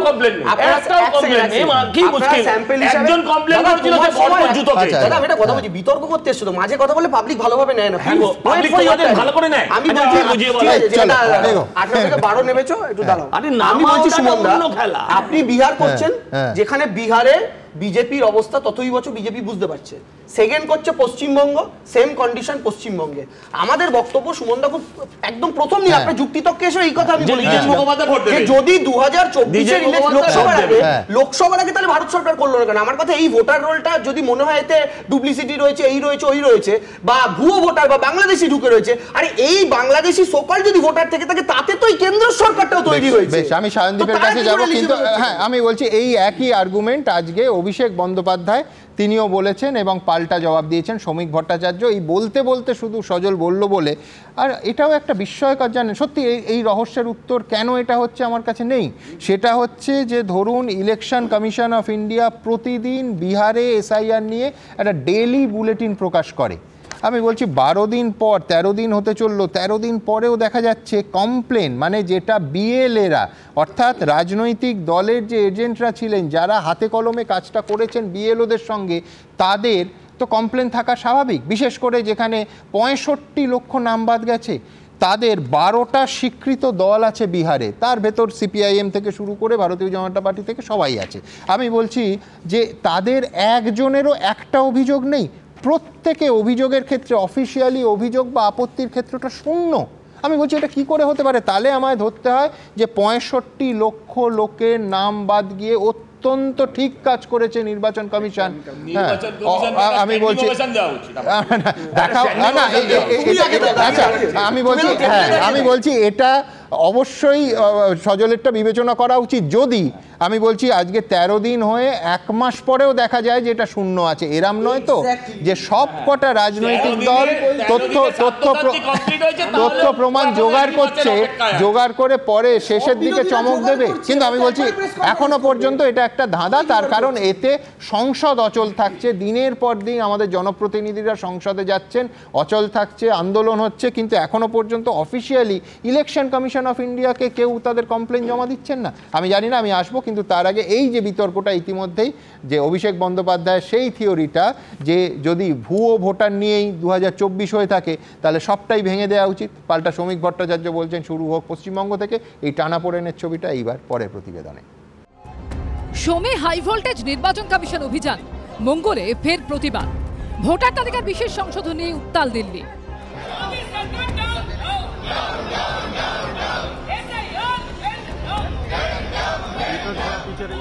আর এর মধ্যেই ভোটার তালিকা বিশেষ সংশোধন করার ক্ষেত্রে বিশেষ শর্ত রাখলেন অভিষেক বন্দ্যোপাধ্যায়। লোকসভা ডিজলভ করে সারা দেশে SIR হোক, তারপর ফ্রেশ ইলেকশন হোক, আপনারা দৃষ্টান্ত স্থাপন করুন না। মুখ্যমন্ত্রী নিজে পদত্যাগ করুন, তার যে সাংসদরা জিতে এসেছিলেন তারা সমস্ত শেষ হয়ে পদত্যাগ করে দিন। তৃণমূল বারবার দাবি করছে 2024-এর ভোটার তালিকায় যদি গড়মিল থেকে থাকে তাহলে তার উপর ভিত্তি করে ভোটে জিতে ক্ষমতায় আসা নরেন্দ্র মোদীর সরকারও অবৈধ। তাহলে সবার আগে তারা পদত্যাগ করুক, বিজেপি শুরু করুক না, আমরা সবাই ডিজাইন করব, কোনো অসুবিধা নেই। লোকসভা ডিজলভ করে দেওয়া হোক, লোকসভা ডিজলভ করে সারা দেশে SIR হোক, তারপর ফ্রেশ ইলেকশন হোক, আপনারা দৃষ্টান্ত স্থাপন করুন না। এক্ষুনি কংগ্রেস সরকার ভেঙে দিক, কর্ণাটকে, হিমাচলে ভেঙে দিক, তেলেঙ্গানায় ভেঙে দিক, মুখ্যমন্ত্রী নিজে পদত্যাগ করুন, ভোটার লিস্ট রিভিশন হবে না। এই দাবি কতদিন চলবে? যে মারা গেছে তো কি হয়েছে, সেও তো কারোর বাবা ছিল, সেও তো কারোর জেঠু ছিল। একটা মানবিক মুখ নিয়ে কি তার নামটা ভোটার লিস্টে রেখে দেওয়া যায় না? কতদিন চলবে এই নাটক? এদিনও সংসদের বাইরে ভোটার তালিকা বিশেষ সংশোধনের প্রতিবাদে সরব হয় ইন্ডিয়া জোট। ये नेशनल लेवल पे किया जा रहा है, सिस्टमैटिकली किया जा रहा है। पहले सबूत नहीं था, अब क्लियरली सबूत है। अभी पिक्चर बाकी है। बेसलेस कांग्रेस ब्रेनलेस बंद होती जा रही है, जिसमें कि जिसका जनाधार जो है सिमटता जा रहा है, लेकिन अहंकार जो है वो सिर चढ़ के बोल रहा है। সব মিলিয়ে ভোটার তালিকায় বিশেষ সংশোধন নিয়ে বিতর্ক চাপানুতরের শেষ নেই। বিজেন্দ্র সিংহ, ব্রতদীপ ভট্টাচার্য ও রঞ্জিত সাউয়ের রিপোর্ট, এবিপি আনন্দ। দেখুন, একটা জিনিস পরিষ্কার, আমাদের দেশে যারা ক্ষমতায় থাকেন তারা কিন্তু সহজে নির্বাচন কমিশনের অথরিটিটা মেনে নিতে চান না। সংবিধান প্রদত্ত যে বিপুল ক্ষমতা, সুপ্রিম কোর্টের একাধিক রায়ের ভাষায় ওশান অফ পাওয়ার এ দেশের নির্বাচন কমিশনকে দেয়া হয়েছে, সেটা রাজনীতিবিদরা সহজভাবে মানেন কোথায়? সংবিধানের ওপর হাত রেখে যারা শপথ নিয়েছেন তারাই এই সাংবিধানিক সংস্থাকে সব থেকে বেশি আক্রমণ করে। সায়নদীপ এক্ষুনি হয়তো মমতা বন্দ্যোপাধ্যায়ের উদাহরণ দেবেন, আর একটু পিছিয়ে গিয়ে মনে থাকলে হয়তো ও বলবে যে নরেন্দ্র মোদীও দেশের এক মুখ্য নির্বাচন কমিশনারকে ধর্ম নিয়ে একাধিকবার ইঙ্গিত করেছিলেন, কিন্তু তখন প্রধানমন্ত্রী ছিলেন না, গুজরাটের মুখ্যমন্ত্রী ছিলেন। কিন্তু আরও একটু পিছিয়ে গেলে সায়নদীপ দেখবে যে জ্যোতি বসু টিএন সেশনকে মেগালোম্যানিয়াক বলেছিলেন, এমনকি ম্যাড ডগ, পাগলা কুকুরের সঙ্গে তুলনা করেছিলেন। এখন কথা হলো, আজকের এই বিতর্কে সায়নদীপ রাজ্যে এবং সুপ্রিম কোর্টে বামেদের অবস্থান কি? আমি সুমনদা প্রিজনার্স অফ দ্য পাস্ট হতে চাই না, বর্তমানেই থাকতে চাই। প্রথম কথা হলো যে রাজায় রাজায় যুদ্ধ হয়, আপনার কথা ধার নিয়েই বলতে হবে, উলুক আগ্রার প্রাণ যায়। আমাদের দেশের মানুষের এখন সংবিধান স্বীকৃত অধিকার বলতে যেটুকু এসে ঠেকেছে সেটা হলো শুধুমাত্র ভোটাধিকার, একজন মানুষের একটা ভোটাধিকার, সেটাও আজকে কার্যত বিপন্ন। এসআইআর এর নাম করে নির্বাচন কমিশন ভোটারদের নাগরিকত্ব যাচাই করছে। আমাদের প্রতিবাদটা, নীতিগত অবস্থানটা এখানেই বিরোধিতা। বিহারে 1 মাস সময় দিয়েছে নির্বাচন কমিশন, 1 মাস পর দেখা যাবে কি হবে কি হবে না, কতগুলো অভিযোগ আসছে কি অভিযোগ আসছে, কিন্তু এখন সেটা 1 মাস হয়নি, আমরা এই ব্যাপারে কোনো কথা মন্তব্য করছি না। ঠিক, আমি শুধু বলে তথ্যের প্রয়োজনে বলে দিই, কমিউনিস্ট পার্টি অফ ইন্ডিয়া মার্কসিস্টের বিএলএর সংখ্যা 899, একটা অভিযোগ জমা পড়ে। বললাম তো 1 মাস সময় দিয়েছে নির্বাচন commission enumeration form fill up করে। কিন্তু আমি আবারও বলছি যে এসআইআর এর নাম করে নাগরিকত্ব যাচাই করা নির্বাচন কমিশনের কাজ নয়। যোগ্য ভোটারদের নাম বাদ যাচ্ছে, মৃত ভুয়ো ভোটার তারা থেকে যাচ্ছে। আর পশ্চিমবাংলায় তৃণমূল কংগ্রেস, মুখ্যমন্ত্রী, প্রশাসনের এক অংশের অফিসারদের ব্যবহার করে ভুয়ো ভোটারদের নাম তুলছে। পাসওয়ার্ড, আইডি, এত গোপনীয় ব্যাপার নির্বাচন কমিশন তাদের দিয়েছে, সেটা ইধার উধার করছে। এত বড় অপরাধ, ভয়ঙ্কর অপরাধ। তারপর অস্থায়ী কর্মী নিয়োগ করেছে। আমাদের পার্টি বলেছে নির্বাচন কমিশনের স্ট্যান্ডিং ইনস্ট্রাকশন আছে, কোন অস্থায়ী কর্মী নিয়োগ করা যাবে না নির্বাচনের কাজে। সুপ্রিম কোর্টের একাধিক রায়ও আছে, যথাসম্ভব স্থায়ী কর্মী। কি করে এই অস্থায়ী কর্মী নিয়োগ করে? আর এই যে অফিসাররা করছে, যাদের এই ভয়ঙ্কর অপরাধগুলো করছে, আমি মনে করি মুখ্যমন্ত্রীর নির্দেশে এই অফিসাররা এই কাজগুলো করছে। মুখ্য সচিবের বদলে মুখ্যমন্ত্রীকে নির্বাচন কমিশনের ডাকা উচিত এবং যা শাস্তি দেওয়ার সেই শাস্তি দেওয়া দরকার। এই মুখ্য সচিব কালকে যাবে, ও তো মুখ্যমন্ত্রী সেখানেও বুলিয়া ওড়াবেন। জানি না মীরাবান্ডের মতন ওনার কোনো মেরুদণ্ড আছেন কিনা। আবার মুখ্য সচিবকে যদি নির্বাচন কমিশন শাস্তি দেয়, না উনিই তো চিঠি লিখেছেন, উনি অন্য কিছু কি বলবেন? চিঠির বয়ানই বলবেন নিশ্চয়ই, মানে এটা মুখ্যমন্ত্রী কেউই জানি না। ওনার বলা উচিত যে মুখ্যমন্ত্রীর নির্দেশে অপরাধ এই অপরাধরা করেছে, কিন্তু ওনার সেটা বলার হিম্মত হবে না। আর এই মুখ্য সচিবকে যদি শাস্তি দেয় নির্বাচন কমিশন, অসুবিধা নেই। আলাপন বন্দ্যোপাধ্যায়ের উদাহরণ দিচ্ছিল, সেই আলাপন বন্দ্যোপাধ্যায়ের বিরুদ্ধে শাস্তিমূলক ব্যবস্থা নিয়েছে। এখন আমাদের টাকার শ্রাদ্ধ করে সেই আলাপন বন্দ্যোপাধ্যায়কে টাকা দেওয়ার ব্যবস্থা হয়েছে পশ্চিমবাংলায়। গোটা রাজ্যে পশ্চিমবাংলায় সুমনদা প্রতি বুথে 80 থেকে 100টা ভুয়ো ভোটার রয়েছে, অথবা মৃত ভোটার আছে, অথবা স্থায়ীভাবে স্থানান্তরিত ভোটার আছে। টিএমসি সেই ভোটগুলো ছাপ্পা দেয়। আর নির্বাচন কমিশন বিজেপির নির্দেশে এই ভোটারদের এসআইআর এর মাধ্যমে নাগরিকত্ব যাচাই না করে যদি এই ভোটারটা শুধুমাত্র ফ্রেশ লিস্ট তৈরি করতো, তার জন্য এসআইআর দরকার হতো না, তার জন্য এসআরইআর এটাই যথেষ্ট ছিল। সেটা না করে, আর তৃণমূল কংগ্রেস আমরা জানি যে এই এক অংশের সরকারি অফিসারদের ব্যবহার করে নির্বাচনে যে জালিয়াতি করে, এই লাস্ট পঞ্চায়েত নির্বাচন আমরা দেখিনি বিডিওরা আরব থেকে নমিনেশন দেওয়ার ব্যবস্থা করেছে, কাস্ট সার্টিফিকেট ভুয়ো জালিয়াতি করেছে। নির্বাচন কমিশন যদি ফ্রেশ লিস্টটা ঠিক মতন রাখার ব্যবস্থা করে, ভুয়ো ভোটার নাম বাদ দেয়, যোগ্য ভোটারদের নাম যুক্ত করে, যেটা প্রতি বছর করার কথা, সেটা করলে তৃণমূল এই লাভটা তুলতে পারতো না। উল্টে তৃণমূল এই সুযোগে এই অফিসারদের ব্যবহার করে ভুয়ো ভোটারদের নাম যুক্ত করে নিজেদের রাজনৈতিক ফায়দা লুটতে চাইছে এক অংশের প্রশাসনকে ব্যবহার করে। আমার শেষ কথা, যে এই যে কথাটা আপনি বলছিলেন গ্যালারি শো, নির্বাচন কমিশন আর তৃণমূল কংগ্রেসের এই কাজিয়ায় অভয়ার বিচার, তামান্নার হত্যাকাণ্ডের অপরাধীদের শাস্তি, চাকরি চুরি, এটা যাতে আড়াল না হয়ে যায়। এমসিসির কথা বলছিলেন, একদম অন্তত এই অনুষ্ঠানে আড়াল হবে না, আলাদা করে অভয়ার প্রসঙ্গে আমি আসবো। না না, আমি বলছি সিপিএম যে তাহলে মাঝে মধ্যে বিভিন্ন ইস্যু তোলে, সেটা কি সুশান্ত ঘোষ আর বংশগোপাল চৌধুরীদের ইস্যু ঢাকার জন্য? আমি জানি না। এই সমস্ত কথাবার্তা বলে কোনো লাভ নেই। রাজনৈতিক ইস্যু আসবে, বিভিন্ন ইস্যু আসবে, সেটা নিয়ে ডিসকাশন হবে। এবং এই যে আলোচনাটা চলছে, এই যে ইলেকশন কমিশনের সাথে গোটা শুধু পশ্চিমবঙ্গে নয়, আজকে দেশের সমস্ত বিরোধী সাংসদ তারা পার্লামেন্টে যে দেখা করতে যাচ্ছে, তাদের সিপিএম নেই, তাদের বামপন্থীরা নেই, ওটাও করছে বাংলার ওভার ইস্যু ঢাকার জন্য। সিপিএম শুধু আছে না, তোমাদের পাশেই আছে, আমি ওটাই তো কাঁধে কাঁধ মিলিয়ে আছে, এটাই তো বিষয়। আজকে সিপিএম কেন্দ্রীয় স্তরে বুঝতে পারছে, সিপিএম কেন্দ্রীয় স্তরে বুঝতে পারছে, কারণ তাদেরও কেরালার মতো একটা স্টেট চালাতে হচ্ছে। বাংলার সিপিএম ওটা বুঝবে না, কারণ ওরা এখানে 3 নম্বর পার্টি, ওদের কিছু যায় আসে না ভোটার লিস্ট কি হলো না হলো, কারণ ওরা হলেও শূন্য পাবে, না হলেও শূন্য পাবে। কিন্তু প্রবলেমের জায়গাটা অন্য জায়গাতে, যেটা সিপিএম বুঝতে পারছে। অনেক ভাষণ শুনলাম, চ্যারিটি বিগিনস অ্যাট হোম। তুমি অভিষেক ব্যানার্জিকে বলো যে নিজে পদত্যাগ করে ওখানে আবার একটা ভোট দিতে। 7.5 লক্ষ ভোটে অভিষেক ব্যানার্জি কি করে যেতে? নির্বাচন কমিশনকে যেভাবে অভিষেক ব্যানার্জি ছাপ্পাবাজি করেছে, নির্বাচন কমিশন যদি ভোট চুরি করে, এখানে তৃণমূল অভিষেক ব্যানার্জি কি ধোয়া তুলসী পাতা? ওখানে দাঁড়িয়ে অভিষেক ব্যানার্জি না। আমি বলছি সিপিএম কটা বুথে রিপোলিং চেয়েছে ডায়মন্ড হারবারে? কোনো ভোটই হয়নি। 30 সেকেন্ড চুপ করে আছো, 30 সেকেন্ড চুপ করে আছো, কোনো উত্তর নেই তো, রিপোলিং চাওনি তো, শুধু গল্প দিলে হবে, শুধু গল্প দিলে হবে। চুপ করে এবার আমার বলার সময়।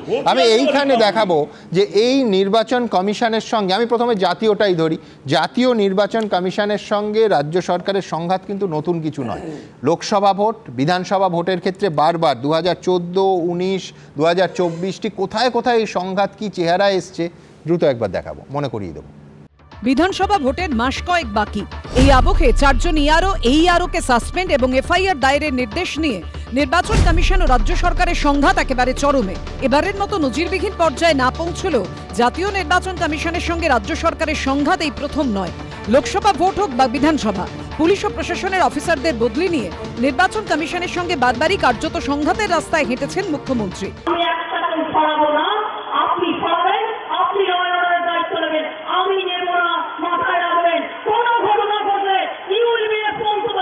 নির্বাচনের আগে কেউ কেউ আসবে, ধমকাবে, চমকাবে, আর নির্বাচন আসছে, নির্বাচন কমিশনের লোকজন আসবে, সেন্ট্রাল ফোর্স আসবে, ওরা আমাদের অতিথি, ওদের যত্ন করবেন যাতে কোনো অসুবিধা না হয়। 2014 লোকসভা ভোটের আগে পক্ষপাতিত্বের অভিযোগে মুর্শিদাবাদের তৎকালীন পুলিশ সুপার হুমায়ুন কবিরকে পদ থেকে সরিয়ে দিয়েছিল নির্বাচন কমিশন। নির্বাচন মিটতেই অবশ্য তাঁকে সেই পদে ফিরিয়ে আনে রাজ্য সরকার। 2016 বিধানসভা নির্বাচনের আগে কলকাতার পুলিশ কমিশনার পদ থেকে রাজীব কুমারকে সরিয়ে দেয় কমিশন। ভোট শেষ হতেই রাজীব কুমারকে ওই পদে ফিরিয়ে আনেন মমতা বন্দ্যোপাধ্যায়। ওই সময় পশ্চিম মেদিনীপুরের তৎকালীন পুলিশ সুপার ভারতী ঘোষকেও সরিয়ে দেয় কমিশন। একইভাবে তাঁকেও পুরনো পদে ফিরিয়েছিল রাজ্য সরকার। এখানেই শেষ নয়, 2019 লোকসভা ভোটের আগেও রাজীব কুমারকে রাজ্য থেকে সরিয়ে কেন্দ্রীয় স্বরাষ্ট্র মন্ত্রকের সঙ্গে যুক্ত করে নির্বাচন কমিশন। ভোট মিটতেই তাঁকে এডিজি CID-তে ফিরতে নির্দেশ দেওয়া হয় রাজ্য সরকারের তরফে। অনুজ শর্মাকে যখন কলকাতার পুলিশ কমিশনার পদ থেকে সরিয়ে দেয় নির্বাচন কমিশন, ভোট শেষ হতেই অনুজ শর্মাকে ফেরানো হয় সেই পদে। জ্ঞানমান সিংকে কমিশন বিধাননগরে সিপির পদ থেকে সরালেও পরে তাঁকে সেই পদেই ফিরিয়ে আনে সরকার। যদি কোনো সরকার স্বচ্ছভাবে নির্বাচন হোক এটা চাইবে, তাহলে সংঘাতের কোনো জায়গা নেই। যে আধার কার্ড নিয়ে এরা চিৎকার করছে, আজকে তো সেই সুপ্রিম কোর্টও পরিষ্কার বলে দিল যে আধার কার্ডকে এই ভোটার তৈরি করার ক্ষেত্রে মান্যতা দেওয়া যাবে না। এবার ভোটার তালিকায় গরমিলের অভিযোগে নির্বাচন কমিশন সরকারি অফিসারদের সাসপেন্ড এবং তাঁদের বিরুদ্ধে এফআইআর দায়েরের নির্দেশ দিলেও সেই অফিসারদের পাশে দাঁড়ান মুখ্যমন্ত্রী, যা সেই অতীতের পুনরাবৃত্তি বলেই মনে করছেন অনেকে। মুখ্যমন্ত্রীর পছন্দ না হলে তাহেরপুরের ওসি কেন সিপিআইএম জিতেছে 6 ঘন্টার মধ্যে ট্রান্সফার হয়ে চলে যায়? পশ্চিমবাংলার ব্যবস্থাপনা এমন যে মুখ্যমন্ত্রীকে পছন্দ করতে হবে, নাহলে আউট। তৃণমূলকে জেতাতে হবে, নাহলে আউট। যেভাবে হোক জেতাতে হবে, আর যদি জেতাতে না পারো আউট। আর মুখ্যমন্ত্রীর হয়ে যদি কাজ করো, যতই বেআইনি হোক, তার চেয়েও বেআইনি হোক, মুখ্যমন্ত্রী তাদের পাশে। আর বেআইনি ব্যবস্থাপনার ব্যবস্থা চালিয়ে যাওয়ার জন্যই মুখ্যমন্ত্রী বসে আছেন। এটা প্রশাসনিক ব্যাপার, এটা জাতীয় নির্বাচন কমিশনের সঙ্গে রাজ্য সরকারের কমিউনিকেশন। এই মুহূর্তে এর উপর দাঁড়িয়ে দলের তরফে কোনো বক্তব্য নেই। এবার এই সংঘাতের জল আরো কতদূর গড়াবে সেটাই দেখার। আশাবুল হোসেন, উজ্জ্বল মুখোপাধ্যায় ও দীপক ঘোষের রিপোর্ট, এবিপি আনন্দ। দেখুন, আবার বলছি যে তৃণমূল ক্ষমতায় আসার পরেও জাতীয় নির্বাচন কমিশনের সঙ্গে রাজ্য সরকারের বড় সংঘাত একাধিকবার হয়েছে। আমি আলোচনার এই পর্যায়ে দর্শকদের নিয়ে যাব 2014 সালের 6ই এপ্রিল।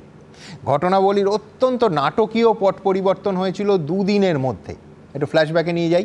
ইস্যু ছিল যে পশ্চিমবঙ্গের ডিএমএসপিদের সরাতে নির্বাচন কমিশন নির্দেশ দিয়েছিল।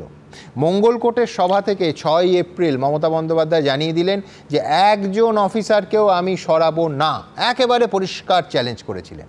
দেখুন, আমি যখন এই মিটিংয়ে এলাম, আমি এই মিটিংয়ে এসে শুনলাম আমাদের 5টা এসপিকে বদলির অর্ডার দেওয়া হয়েছে এবং রাজ্যকে না জিজ্ঞেস করে এসপিদের নামও ঠিক করে দেওয়া হয়েছে।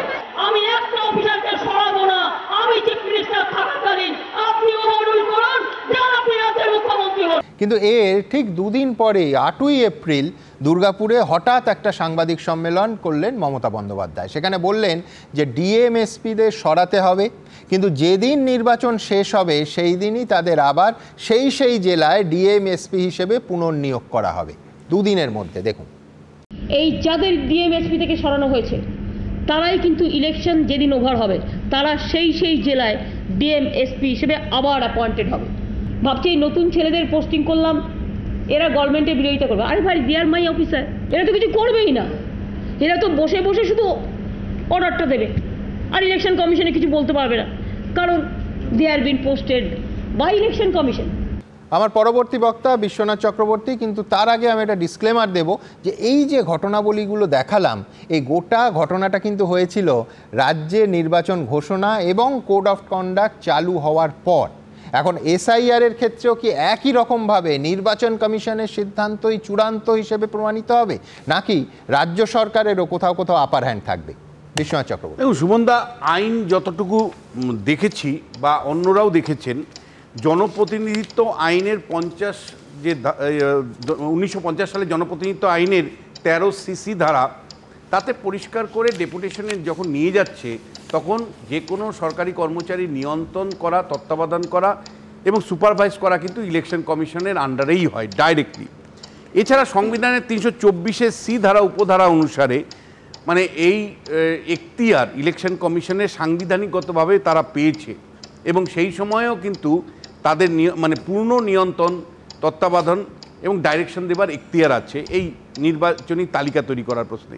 আর 1950 সালের জনপ্রতিনিধিত্ব আইনের 32 ধারা অনুসারে কেউ যদি কোনো ভুল কাজ করে সরাসরি এফআইআর করা অধিকার আছে, কিন্তু ইলেকশন কমিশন যে কোনো ডিসিপ্লিনারি অ্যাকশন যেগুলো নেয় রাজ্য সরকারের মাধ্যমেই সেগুলো নেয় তারা, কারণ ডিপার্টমেন্টের থেকে ডেপুটেশনে আসে, ডিপার্টমেন্টকে মানে রিকমেন্ডেশন পাঠায়, ডিপার্টমেন্ট সেই অনুযায়ী ব্যবস্থা নেয়। আমি বারবার আপনাকে বলছি যে পশ্চিমবাংলায় এমন একটা সরকার তৈরি হয়েছে যে সরকারের সাথে ইলেকশন কমিশনের নিরবিচ্ছিন্ন শুধু জাতীয় নির্বাচন কমিশনের লড়াই হয়েছে তা নয়, রাজ্য নির্বাচন কমিশনের মীরা পাণ্ডের সাথেও একইভাবে লড়াই হয়েছে, আইন আদালত হয়েছে, আমরা দেখেছি। রাজ্য সরকার যে নিয়ন্ত্রণটা চাইছে, একতরফা নিয়ন্ত্রণ চাইছে, সেটা একেবারে সরাসরি ভোটের রাজনীতির দিকে তাকিয়ে। আমি সুমনদা বলছি যে এরপরে কি হতে পারে সেটা রাস্তাঘাটে সর্বত্র লোক জিজ্ঞেস করছে। আমি বলছি যে আজকে ইলেকশন কমিশনের তরফ থেকে যে চিঠি এসেছে তাতে মুখ্য সচিবকে আগামীকাল 5টার মধ্যে দেখা করতে হবে। মুখ্য সচিব নিশ্চয়ই কোনো মানে নতুন করে সাজেশন নিয়ে যেতে পারেন, কোনো মানে তাদেরকে অবগত করতে পারেন, ইলেকশন কমিশন সন্তুষ্ট হয়ে ছেড়েও দিতে পারেন।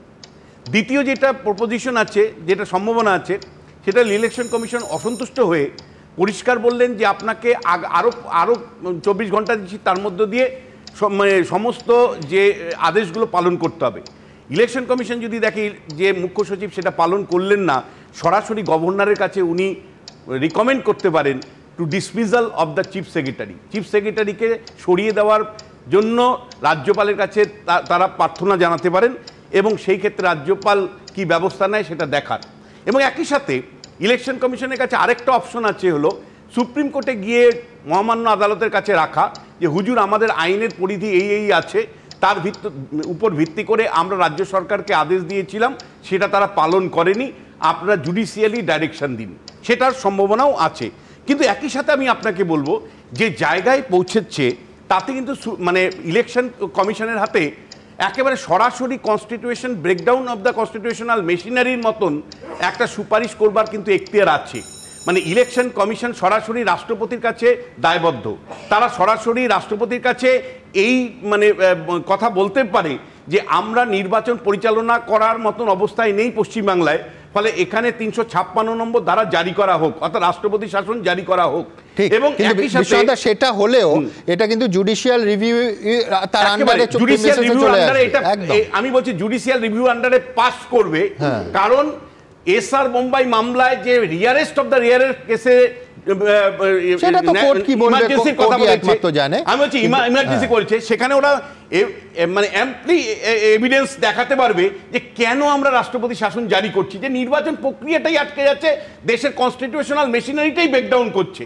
এবং একই সাথে আপনাকে বলছি এইভাবে যদি আবার নির্বাচনের তালিকা তৈরি করতে করতে সময় লাগে, কারণ নির্বাচন পরিচালনা করবার জন্য একটা তালিকা দরকার, সেই তালিকাটাই যদি প্রস্তুত না হয়, ভোটার তালিকা প্রস্তুত না হয়, তাহলে অটোমেটিক্যালি ভোট পিছিয়ে যাবে এবং তাতে রাষ্ট্রপতি শাসন অটোমেটিক্যালি আসবে। কিন্তু আপনার জাস্ট একটা লাস্ট কোশ্চেন দিয়ে আমি বলতে চাই যে দেখুন এইটা প্রায়ই আপনি আমাকে চ্যালেঞ্জ করেন যে বিশ্বনাথ দা মানে ইলেকশন যদি এখানে রাষ্ট্রপতি শাসন হয় মমতা বন্দ্যোপাধ্যায় তো শহীদ হয়ে যাবে, সহানুভূতি পাবেন মানুষ। আমি আপনাকে বলছি আজকে তৃণমূল কংগ্রেসের যে লক্ষ লক্ষ লোক দেখেন না, এটা দলের লোক নয়, সব সরকারের লোক, সরকারের ভোক্তা।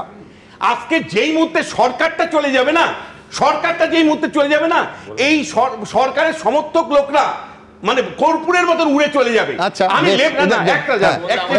তুমি পরে দেবাংশু লেফটের লাস্ট 2011 নির্বাচন সবচেয়ে বড় ব্রিগেড করেছিল তৃণমূলের থেকেও, সবচেয়ে বড় জনসভাগুলো ওরা করেছিল, এমনকি যাদবপুরেও যে বুদ্ধদেব বাবু মিছিলটা করেছিল সর্বোচ্চ পর্যায়ে করেছিল, কিন্তু যেই মুহূর্তে সরকারের পরিবর্তন হয়েছিল উবে চলে গিয়েছিল কয়েক ঘন্টার মধ্যে। এই জায়গায় আমি কারণ হচ্ছে বিশ্বনাথ দা যে জনসভার ছবিটা দিচ্ছেন, এই জনসভা কিন্তু সিটুর যে ব্রিগেড র্যালি করেছিল সায়নদীপরা, সিটুর যেটার মধ্যে কোনো সেই অর্থে তারকা মুখ ছিল না, তাতেও ভিড় হয়েছিল। সুতরাং ভিড় আর ভোট এক নয়, এটা প্রমাণিত। কিন্তু দেবাংশু সিটু কেন, আপনি এসইউসিআর সভা দেখুন, এক বছরের মধ্যেই হয়েছিল, তাতেও কত ভিড় হয়েছিল ব্রিগেডে। আমি সেটা বলছি তৃণমূলের, আমি বলছি প্রত্যেকটা কথায় মাঝখানে কেন কথা বলে, সুমন দা থেকে কাগজের অভাব দিয়েছে। আমি বলছি সুমন দা, সেটা হচ্ছে বিশ্বনাথ দা 2015-16 বিধানসভা নির্বাচনের আগে এক কথা বলেছিল, পুলিশ সরে গেলে তৃণমূল থাকবে না। 21-এর বিধানসভার আগে 19-20-তে বিশ্বনাথ একই স্বপ্ন দেখেছিল যখন তৃণমূল 22 হয়েছিল। আমি বলছি আপনি আমি দেখবো, আমি বলছি কিন্তু 2019-এ ওই কন্ডিশন, বিজেপির ওরকম পরিস্থিতি হওয়ার পর, আমাদের নেতারা ছেড়ে চলে যাওয়ার পরও 2021-এর বিধানসভা নির্বাচনে কিন্তু খুব একটা সেরকম অভিযোগ আসে। দিলীপ ঘোষও বলেছে সেই নির্বাচন তৃণমূল কংগ্রেস ভালো রেজাল্ট করে, 2024-ও ভালো রেজাল্ট। আমি জাস্ট একটা কথা বলছি, এটা না বললে দেখুন মমতা বন্দ্যোপাধ্যায় কিন্তু আপনি যদি দেখেন প্রথম থেকে, মমতা বন্দ্যোপাধ্যায় তো পশ্চিমবঙ্গ সরকারটাকে একটা ফ্যামিলি মনে করেন। তিনি বারবার তার অ্যাডমিনিস্ট্রেশনের উপর যখনই প্রেশার এসছেন, সেটা আলাপন বন্দ্যোপাধ্যায়ের কেস বলুন বা রাজীব কুমারের কেস বলুন, মমতা বন্দ্যোপাধ্যায় কিন্তু পাশে গিয়ে দাঁড়িয়ে। কিন্তু আমি তার সঙ্গে একটা তথ্য যোগ করি, এক সেকেন্ড না, সেটা হচ্ছে এখনো পর্যন্ত নবান্ন সূত্রের যে খবর, আমি একদম আজকের ঘটনায় আছি, সেটা হচ্ছে মুখ্য সচিব যাচ্ছেন, কাল সকালের ফ্লাইট ধরছেন। কিন্তু এর আগে কেউ মনে করতে পারেন যে এই প্রথম কাউকে ওই পদে বা ওই রকম একেবারে সর্বোচ্চ শীর্ষ কর্তা প্রশাসনের তাকে ডাকা হলো, তা কিন্তু নয়। আমি দ্রুত মনে করিয়ে দেব যে বিজেপির সর্বভারতীয় সভাপতি জেপি নাড্ডার কনভয়ে যে হামলার ঘটনা হলো, তখন কিন্তু দিল্লিতে ডেকে পাঠানো হয়েছিল তৎকালীন মুখ্য সচিব আলাপন বন্দ্যোপাধ্যায়, রাজ্য পুলিশের তৎকালীন ডিজি বীরেন্দ্রকে। যদিও কেন্দ্রীয় স্বরাষ্ট্র সচিবকে একটা পাল্টা চিঠি যায় রাজ্য সরকারের তরফে, আলাপন বন্দ্যোপাধ্যায় লিখেছিলেন তিনি, যে রাজ্য সরকার গোটা বিষয়টা গুরুত্ব দিয়ে দেখছে, আমাদের উপস্থিতি থেকে অব্যাহতি দেয়া হোক। কেন্দ্র সরকার কিন্তু সেই যুক্তি মেনে নেয়। এক্ষেত্রে কিন্তু এখনো পর্যন্ত দৃশ্যত একটা পরিবর্তন, কারণ আমাদের কাছে যে খবর মুখ্য সচিব যাচ্ছেন ত্রিপুরাতে যখন অভিষেক বন্দ্যোপাধ্যায়ের গাড়িতে একই রকম ভাবে হামলা হলো, ত্রিপুরার ডিজিপি কে ডাকা হয়েছিল, আমি জাস্ট এক লাইন বলে দিই। দেখুন, আমি আপনাকে একটা জিনিস আমি বলবো, যে একটা প্রতিবাদ করছি আপনার কথা, যে মমতা বন্দ্যোপাধ্যায় শহীদ হবে। মমতা বন্দ্যোপাধ্যায় যদি শহীদ হয়, তাহলে সঞ্জয় রায়ের ফাঁসি হলে সেও শহীদ হবে। মানুষ চাইছেটা কি সেটা, শহীদ নয়, এটা হচ্ছে কোন সরকার, দেখুন এটা একটা পারসেপশন, হবে হবে না, আমরা কেউ তো জ্যোতিষী নই, ভবিষ্যৎ দ্রষ্টা নই, কেউ জানি না।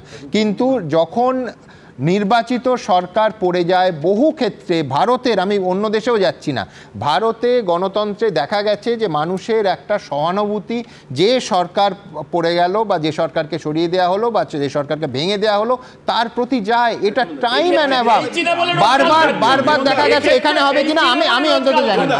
প্রথমত আপনাকে এক সেকেন্ড দেখুন, আমি পলিটিক্যাল সায়েন্স পড়াই, যেখানে সহানুভূতি হাওয়া আসে, সাধারণত 5 বছর কেবল সরকারটা চলছিল, যেখানে 15 বছরে অ্যান্টি এস্টাবলিশমেন্ট হয়েছে, যেখানে অ্যান্টি ইনকামবেন্সি স্ট্রং, মানে 15 বছর শাসন করার পরে সেইখানে কোনো মায়া দয়া থাকে না, সেখানে সরকারটা আপনি কি করে বলছেন চলে গেলে না, ভোটের রেজাল্টের চলে যায়। সুমনদা দেখানো পাইচারটার সামনে বসে আপনি বিশ্লেষণ করেন, আমি যেটা বলছি না, প্রো ইনকামবেন্সি, সুমনদা আপনাকে বলছি প্রো ইনকামবেন্সি, আমি এক্সপেক্ট করেছিলাম বুঝে গেছেন কি করে বিষয়টা, প্লিজ আমি এক্সপেক্ট করলাম শাসক দলের তরফ থেকে, আমি কিন্তু আইনের জায়গা থেকে প্রত্যেকটা কথা বলেছি।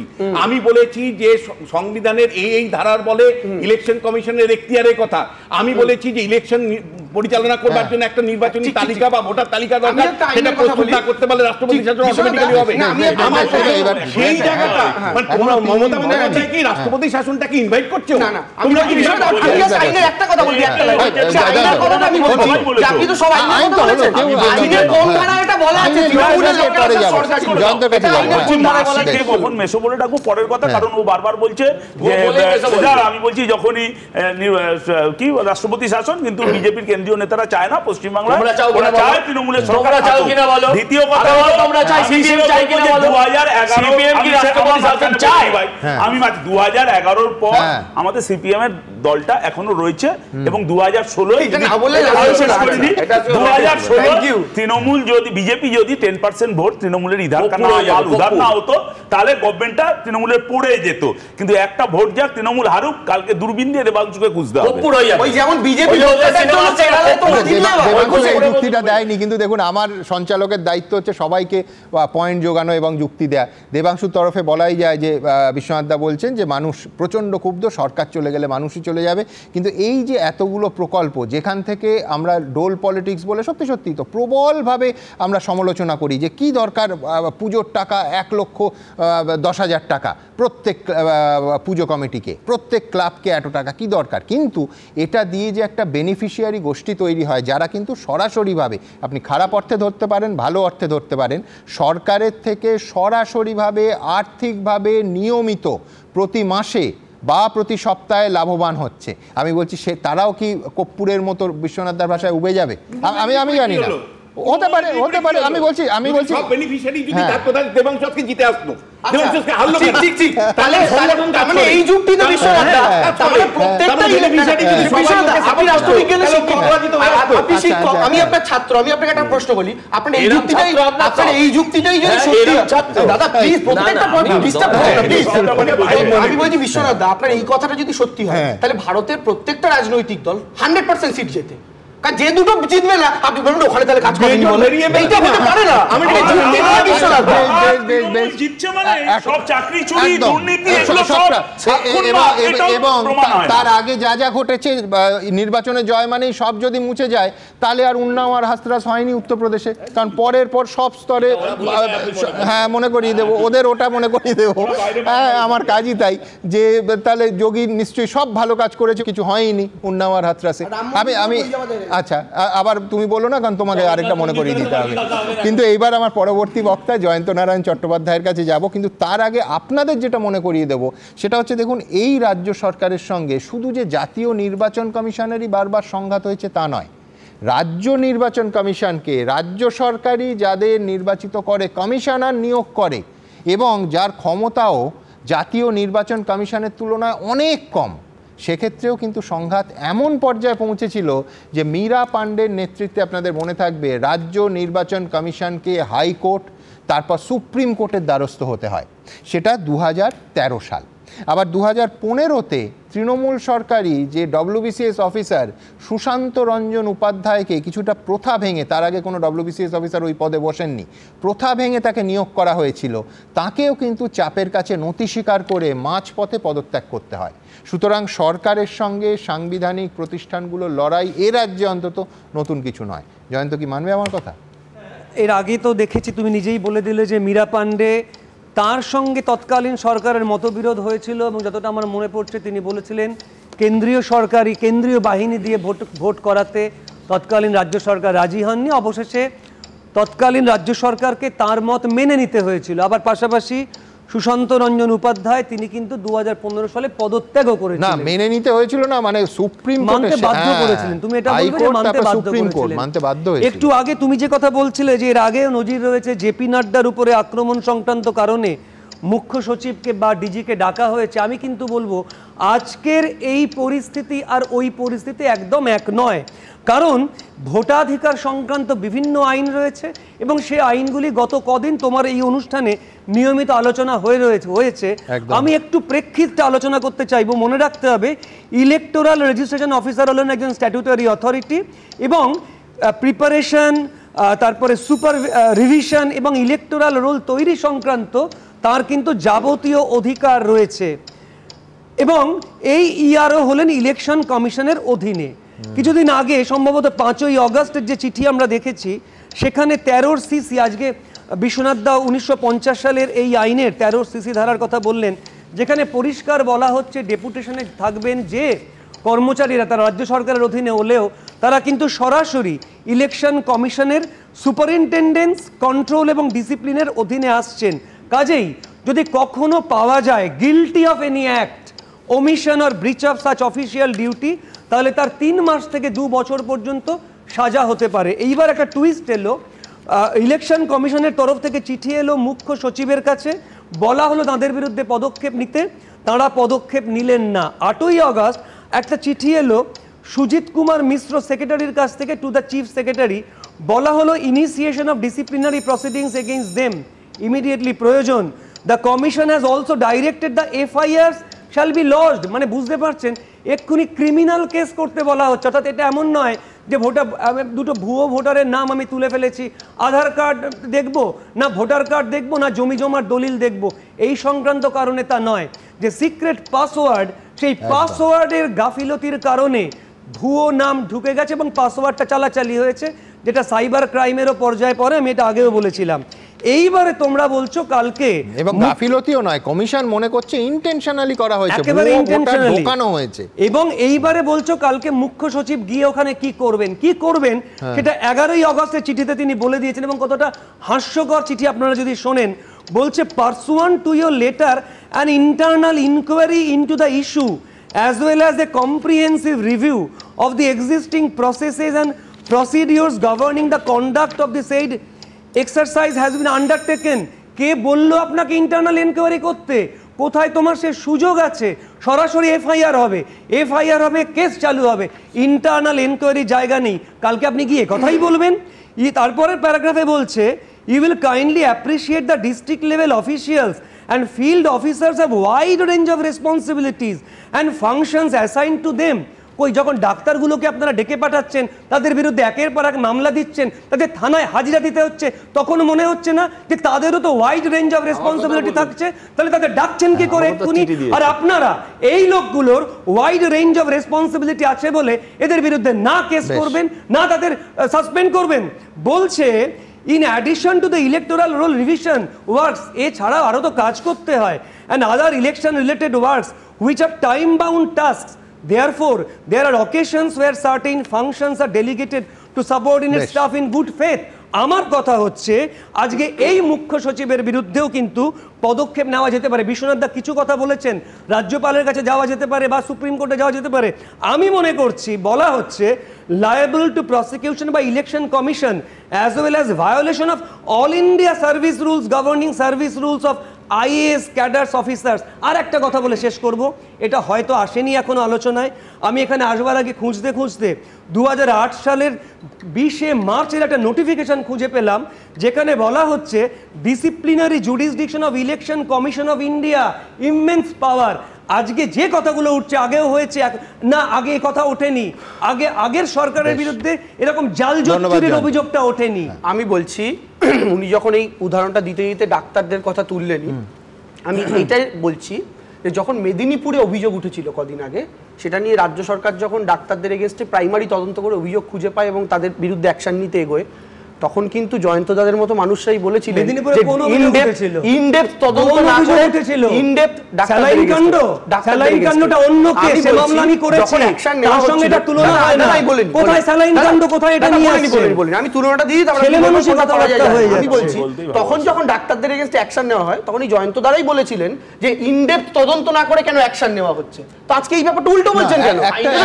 স্যালাইন কাণ্ডের সঙ্গে স্যালাইন কাণ্ড বাদ দিন, আমি বলছি আমরা স্বয়ং মুখ্যমন্ত্রীকে বলতে শুনেছি একজন এবং গ্রুপ অফ ডক্টরস একটি প্রতিষ্ঠানে যারা সরকারি হাসপাতালে ডিউটির সময় কত মাইল দূরে নাকি প্রাইভেট প্র্যাকটিস করছিলেন, কি ব্যবস্থা হয়েছে। আমি বলছি জয়ন্ত নারায়ণ চট্টোপাধ্যায় কি বলবে সেই জন্য তো সরকার ব্যবস্থা নেবে না।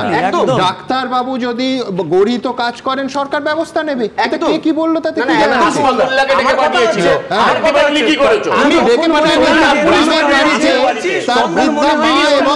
সেখানে পুলিশ আনা দিয়েছিল। যদি ডাক্তারদের অন্যায় করলে ডাকাটাই ব্যাপার, আমি তো সেম কথা বলছি।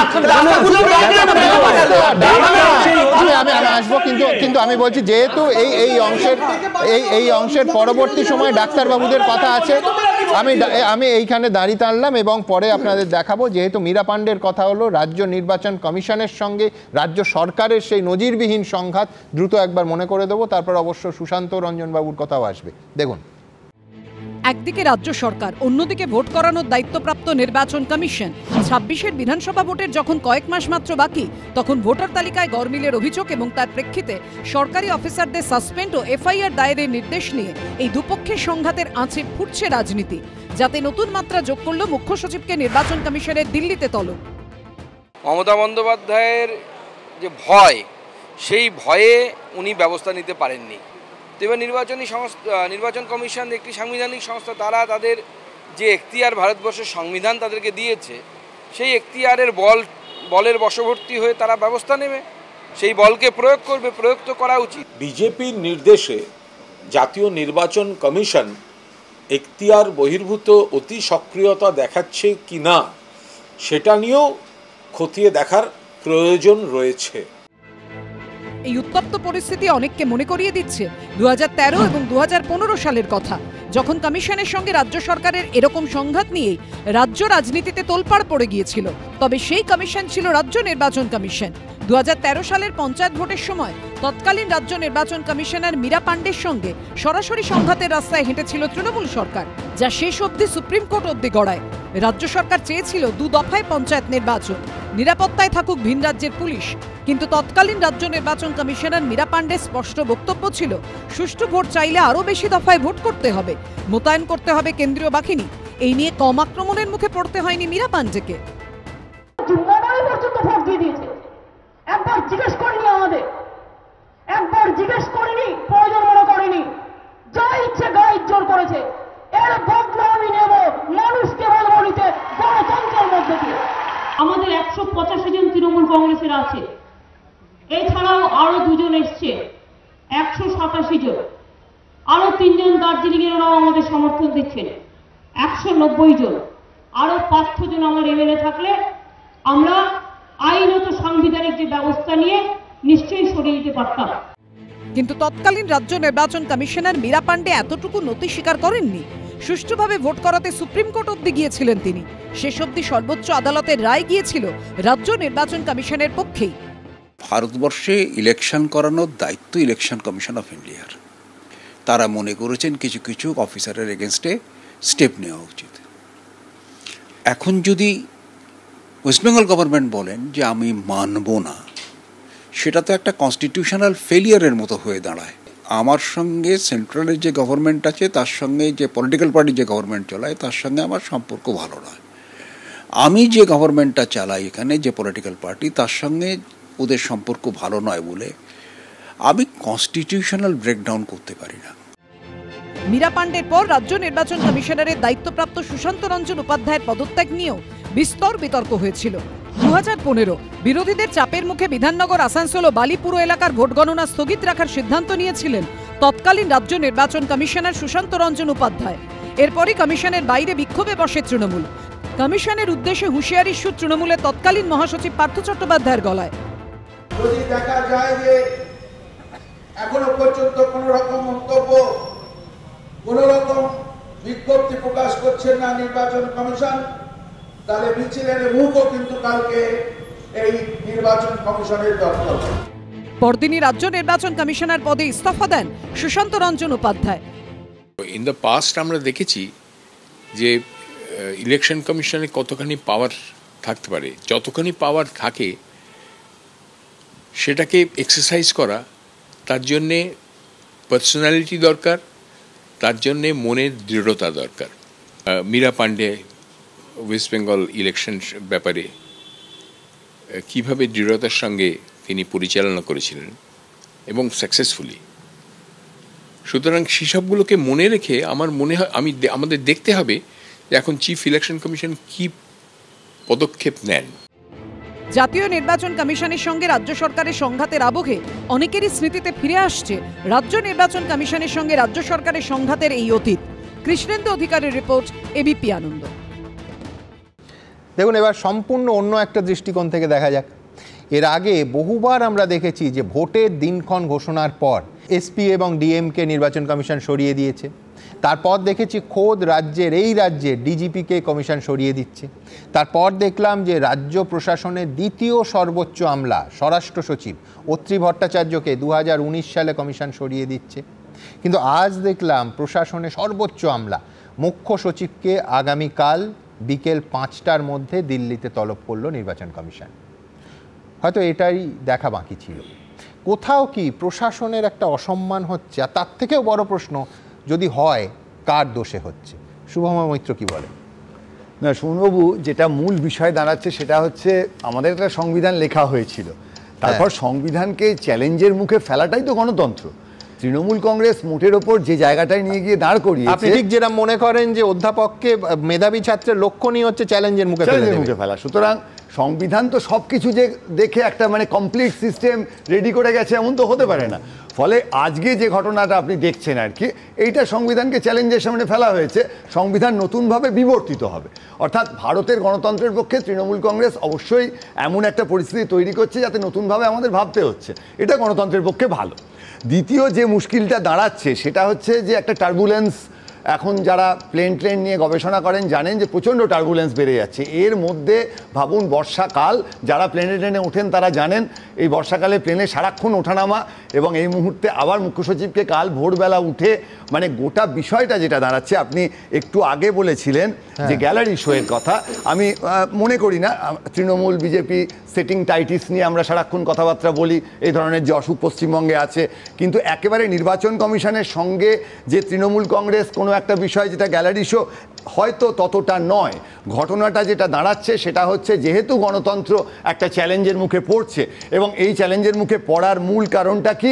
এই চ্যালেঞ্জের মুখে পড়ার মূল কারণ হচ্ছে নির্বাচন কমিশন একটা স্বশাসিত সংস্থা, তার উল্টো দিকে রাজনৈতিক দলগুলো কিন্তু সব সময় অ্যাডভার্সারিয়াল রোল প্লে করছে। রাজনৈতিক দলের উচিত কি ছিল? পশ্চিম ইউরোপের গণতন্ত্রের মতো যেখানে ভোটে জালি করতে হয়, এই ব্যাপারটাই আসে না। আপনি পশ্চিমবঙ্গে দেখুন, 72-এ কংগ্রেস একেবারে রিগ করে ধুইয়ে দিল সিপিএমকে, জ্যোতি বসু ভোটের মধ্যে বেরিয়ে টেরিয়ে চলে গেলেন। তারপর সিপিএম আসার পর পদার্থবিজ্ঞানসম্মত রিগিংয়ের প্রশ্ন এলো দ্বিতীয়ার্ধে বিশেষ করে। তারপর আপনি যদি ভাবেন যে বিজেপি পশ্চিমবঙ্গে এখনও খুব একটা কিছু করতে পারেনি, যেখানে দখল পেয়ে গেছে কিন্তু ত্রিপুরায় সেখানে দেখিয়ে দিয়েছে, এবং তার মধ্যে এখন পশ্চিমবঙ্গ থেকে শিক্ষা নিয়ে বিভিন্ন রাজ্যে, মহারাষ্ট্র নিয়ে ব্যাপক গোলমাল, কর্ণাটক নিয়ে প্রচুর প্রশ্ন আসছে। সুতরাং নির্বাচন কমিশন কিন্তু এটা বুঝতে হবে, স্বশাসিত যে সংস্থা সেটা কিন্তু একটা বিমূর্ত মানে অ্যাবস্ট্র্যাক্ট থিওরিটিক্যাল মানে একটা তাত্ত্বিক এন্টিটি নয়। তাকে যখন উল্টো দিক থেকে আঘাত আসছে তার মধ্যে সে কিভাবে বিষয়টা সামলাবে এই জায়গাটা প্রচণ্ড গুরুত্বপূর্ণ হয়ে উঠছে। যেমন ধরুন ইউজার নেম পাসওয়ার্ডের যে গল্পটা আসছে সেটা তো আমরা সংসদেও দেখেছি, ইউজার নেম পাসওয়ার্ড দিয়ে দিলাম লোকজনকে। এখানেও কেউ একজন কাউকে যদি ইউজার নেম পাসওয়ার্ড দিয়ে দেন, তাতে এই যে এত আমরা কম্পিউটার শিখেছি, এত তথ্য রাখা যায়, তার এত সিকিউরিটি এবং এত কিছু সাইবার ক্রাইমের কথা আসে, এখানে তো কোনো ক্রাইমের ব্যাপারই নেই, পাসওয়ার্ডটা তো দিয়েই দিলাম। তাহলে কোনো কম্পিউটারের মানে পিতৃপুরুষের ক্ষমতা নেই পাসওয়ার্ড দিয়ে দেওয়ার পর সেই ডেটা রক্ষা করতে পারবে। এখন এইখানে আর একটা প্রশ্ন আসবে যে পাসওয়ার্ডটা তিনি দিলেন কেন? বলা হচ্ছে প্রচুর কাজ নিজে করতে পারছেন না, তার জন্য তিনি কাউকে পাসওয়ার্ড দিয়ে দিয়েছেন। এমন তো হতেও পারে যে পাসওয়ার্ডটা এইখানে আপনি যে কথাটা বলেছেন যে চাপের বিষয়টা, যে চাপের মুখে পাসওয়ার্ড দিতে হচ্ছে কিনা, এই জায়গাটা কিন্তু ভীষণ গুরুত্বপূর্ণ। ফলে মূল যে জায়গাটা দাঁড়াচ্ছে সেটা হচ্ছে যারা বিরোধী অনেক সময় নির্বাচন কমিশনের বিরুদ্ধে কথা বলবেন। যখন ইউপিএ ক্ষমতায় ছিল বিজেপি ব্যাপকভাবে ইভিএম নিয়ে প্রতিবাদ করেছে, আজকে তারপর তারা ক্ষমতায় এসে আর কিচ্ছু করছে না, এই গোলমালগুলো থাকবে। কালকেই দেখিয়েছি 2014 সালের মে মাসে নরেন্দ্র মোদী বাবুল সুপ্রিয় তার প্রার্থী এখানে এসে, তখনও তো প্রধানমন্ত্রী হননি, প্রধানমন্ত্রী পদপ্রার্থী, এখানে এসে এই পশ্চিমবঙ্গের আসানসোলে দাঁড়িয়ে নির্বাচন কমিশনকে কিরকম তীক্ষ্ণ সমালোচনা করেছেন। সুতরাং আমরা দেখেছি সাধারণভাবে যারা বিরোধী থাকে নির্বাচন কমিশনকে শাসকের সঙ্গে হাত ধরাধরি করে এগোচ্ছে, এটাই বলে থাকে একেবারেই। তারপর তো নির্বাচন এবং রাজনীতি বিবর্তিত হয় আর কি, বাবুল সুপ্রিয় তৃণমূলেও চলে যান, ফলে এখন তার হয়ে মমতা ব্যানার্জি নিশ্চয়ই বলবেন। কিন্তু মূল একটাই জায়গায় একটা শেষ করে দিই, সেটা হচ্ছে যে মূল কথা হলো আমরা কি চাই। একটা 100 কোটি প্রায় ভোটার, এটা ম্যানেজ করা তো সত্যি শক্ত, ডেটায় গন্ডগোল হবেই। আমরা একটা ত্রুটিমুক্ত একটা তালিকা চাই যা দিয়ে আমরা সবাই গিয়ে ভোট টোট দিতে পারি। এটা না থাকা মানে আমাদের যে পৃথিবীর বৃহত্তম সংসদীয় গণতন্ত্র তার উপর একটা আঘাত। সেখান থেকেই সাংবিধানিক এই সংকট না হলেও কনফিউশনের কথাগুলো আসছে, এবং যে বিপদটা আমাদের হচ্ছে সেটা হচ্ছে যে 2026 নির্বাচনে ভোটার লিস্টে আমার নিজের নামটা থাকলে আমি অন্তত বাঁচি। আমি বলছি ভুল ত্রুটিমুক্ত তালিকা করতে গেলে আবার সুকুমার সেনের মতো একটা শিরদাঁড়া চাই, যিনি জওহরলাল নেহরুকে বলে দিয়েছিলেন যে আপনি তাড়াহুড়ো করবেন না। অত্যন্ত অসন্তুষ্ট হয়েছিলেন নেহরু, বলেছিলেন যে যতক্ষণ না আমি আমার কার্যবিবরণী তালিকা ইনফ্রাস্ট্রাকচার নিয়ে নিশ্চিত হব, প্রায় 1 বছর টানা পিছিয়ে দিয়েছিলেন। অত্যন্ত অসন্তুষ্ট হয়েছিলেন তৎকালীন প্রধানমন্ত্রী, তিনি শিরদাঁড়া বেঁকাননি। যাই হোক, নির্বাচন কমিশনেরও উদাহরণ আছে। আমার কথা হলো যে নির্বাচন কমিশন ভোটার তালিকা ত্রুটিমুক্ত করার বদলে যদি নাগরিকত্ব যাচাই করতে যায় তাহলে তৃণমূল কংগ্রেসেরই লাভ। দ্বিতীয় কথা হলো যে মুখ্য সচিবের নির্দেশ তার অধস্তন কর্মীরা যদি না মানেন সেটা মুখ্যমন্ত্রী মেনে নিতে পারবেন তো? আর আমরা এই রাজ্যের মুখ্যমন্ত্রীকেই দেখেছি চিকিৎসারত অবস্থায় এসপি গড়াই ডাক্তার তাকে ডেকেছিলেন, তিনি আসেননি বলে তার বিরুদ্ধে কি অ্যাকশন নিয়েছিলেন, কিন্তু নির্বাচন কমিশন তিনি তার প্রয়োজনীয় ব্যবস্থা নিতে পারবে না। এটাই পশ্চিমবাংলায় সিস্টেম চালু করতে চাইছে মুখ্যমন্ত্রী। সুমনদা, 2-3টে কথা। প্রথম কথা হচ্ছে, আমি আবার বলছি, শুধুমাত্র পশ্চিমবঙ্গে তো ইলেকশন কমিশন কেন্দ্রিক ইস্যুটা এখন চলছে না, গোটা ভারতবর্ষে চলছে। রাহুল গান্ধী যে প্রেস কনফারেন্সটা করলেন, করে পয়েন্ট টু পয়েন্ট দেখালেন। আপনি আমায় বলুন, ওই যে কর্ণাটকে যে ডেটাগুলো চাওয়া হয়েছিল, আচ্ছা আজকের দিনে তো সব ডিজিটাল কপিতে হয়ে যায়, ইলেকশন কমিশন কেন ডিজিটাল কপিতে দিতে পারেনি? না দেবাংশু, আরো একটা রহস্য আছে, আমি তোমার সাথে একদম সম্পূর্ণ একমত। আরো একটা রহস্য আছে, তারপর ওয়েবসাইট থেকে সেই ডেটা তুলে নেওয়া হলো। 2 নম্বর কথা। 3 নম্বর কথা হচ্ছে সুমনদা, 2 রকম ডিজিটাল কপি হয়। একরকম ডিজিটাল কপি যেটা আমি আপনি অনেকে পিডিএফ এ ইউজ করি, যেটা আমরা ডাইরেক্ট টেক্সট কপি করতে পারি বা সার্চে গিয়ে ওই কি টেক্সট আছে দেখতে পারি। আরেকটা হয় স্ক্যান্ড কপি। স্ক্যান্ড কপি আপনি দেখলে পিডিএফ এর সাথে একই রকম লাগবে, কিন্তু স্ক্যান্ড কপিতে আপনি ওয়ার্ড কোনোদিন সিলেক্ট করতে পারবেন না। নির্বাচন কমিশন কি করলো, ওই পিডিএফ এর কপিকে চেঞ্জ করে স্ক্যান্ড কপি দিয়ে দিল, যেন কেউ ম্যানুয়ালি টাইপ করে দেখতে না পারে 336 নম্বরের নামটা 731 নম্বরের নামটা এক কিনা।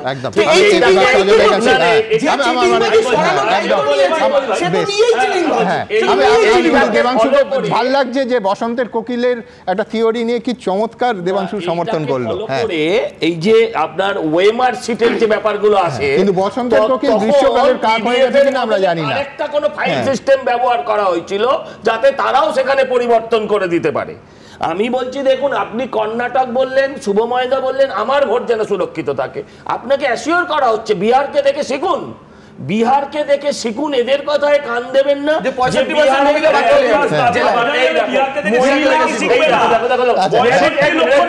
65 লাখ নাম বাদ দিয়েছে, ওখানে ওদের চলে যায়। যদি মহিলা মারা যায়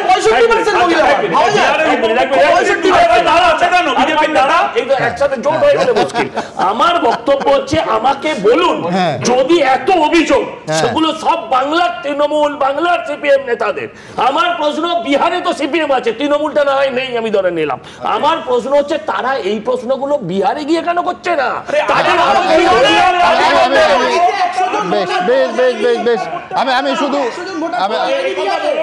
আমি বলছি না সজল, এক সেকেন্ড, দুজনকেই থামালাম। দেখুন সজল ঠিক বলছে না। বিহারেও সমস্ত বিরোধী দল অভিযোগ করছে, কিন্তু আবার বলছি বিহারেও সজল ভুল বললো, সব রাজনৈতিক দল অভিযোগ করছে, কিন্তু রহস্যজনকভাবে যেটা করছে না সেটা হচ্ছে নির্বাচন ভারতীয় ভারতীয় নির্বাচন কমিশন, জাতীয় নির্বাচন কমিশনের কাছে গিয়ে অভিযোগপত্রটা জমা দেয়া। এই অফিসিয়াল কাজটা কেন করছে না, এই প্রশ্ন থাকবে। পাশাপাশি আবার না, রাহুল গান্ধীর কাছেও প্রশ্ন থাকবে যে definitely Rahul Gandhi press conference করেছে, নির্বাচন কমিশনের কোনো অধিকারই নেই যে তিনি প্রেস কনফারেন্স করেছেন, হলফনামা দিন এটা চাওয়ার। তিনি পলিটিশিয়ান, প্রেস কনফারেন্স করতেই পারেন এবং মানুষের কাছে তার বিরোধী দলনেতা লোকসভা তিনি এসে সোজা প্রেস কনফারেন্স করতে পারেন। কিন্তু আমরা মনে করি রাহুল গান্ধীর এইটাও উচিত যে যেহেতু এত গুরুত্বপূর্ণ মামলা, গোটা দেশের গণতন্ত্রের ভবিষ্যৎ নির্ভর করছে, তিনি সুপ্রিম কোর্টে যাওয়া উচিত, তিনি আদালতকে তার তথ্য প্রমাণ দিয়ে বলা উচিত এই আমি পেয়েছি, এই আমার ফাইন্ডিংস, দয়া করে বিচার করুন।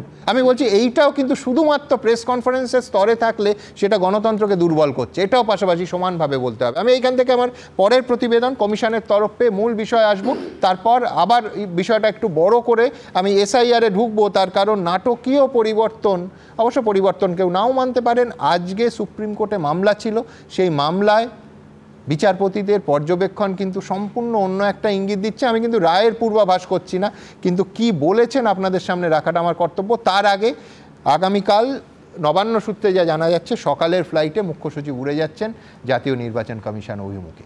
দেখুন, চরমে সংঘাত, লাগাতার পত্রযুদ্ধের পর সরকারি অফিসারদের সাসপেনশন ও এফআইআর এর নির্দেশ নিয়ে টানাপোড়েনে এবার মুখ্য সচিব মনোজ পন্থকে দিল্লিতে ডেকে পাঠালো জাতীয় নির্বাচন কমিশন। নির্বাচন কমিশনের নির্দেশ মতো 5 সরকারি কর্মীর বিরুদ্ধে ব্যবস্থা নেয়নি রাজ্য সরকার। এখানেই প্রশ্ন উঠছে, এরপর তাহলে কি?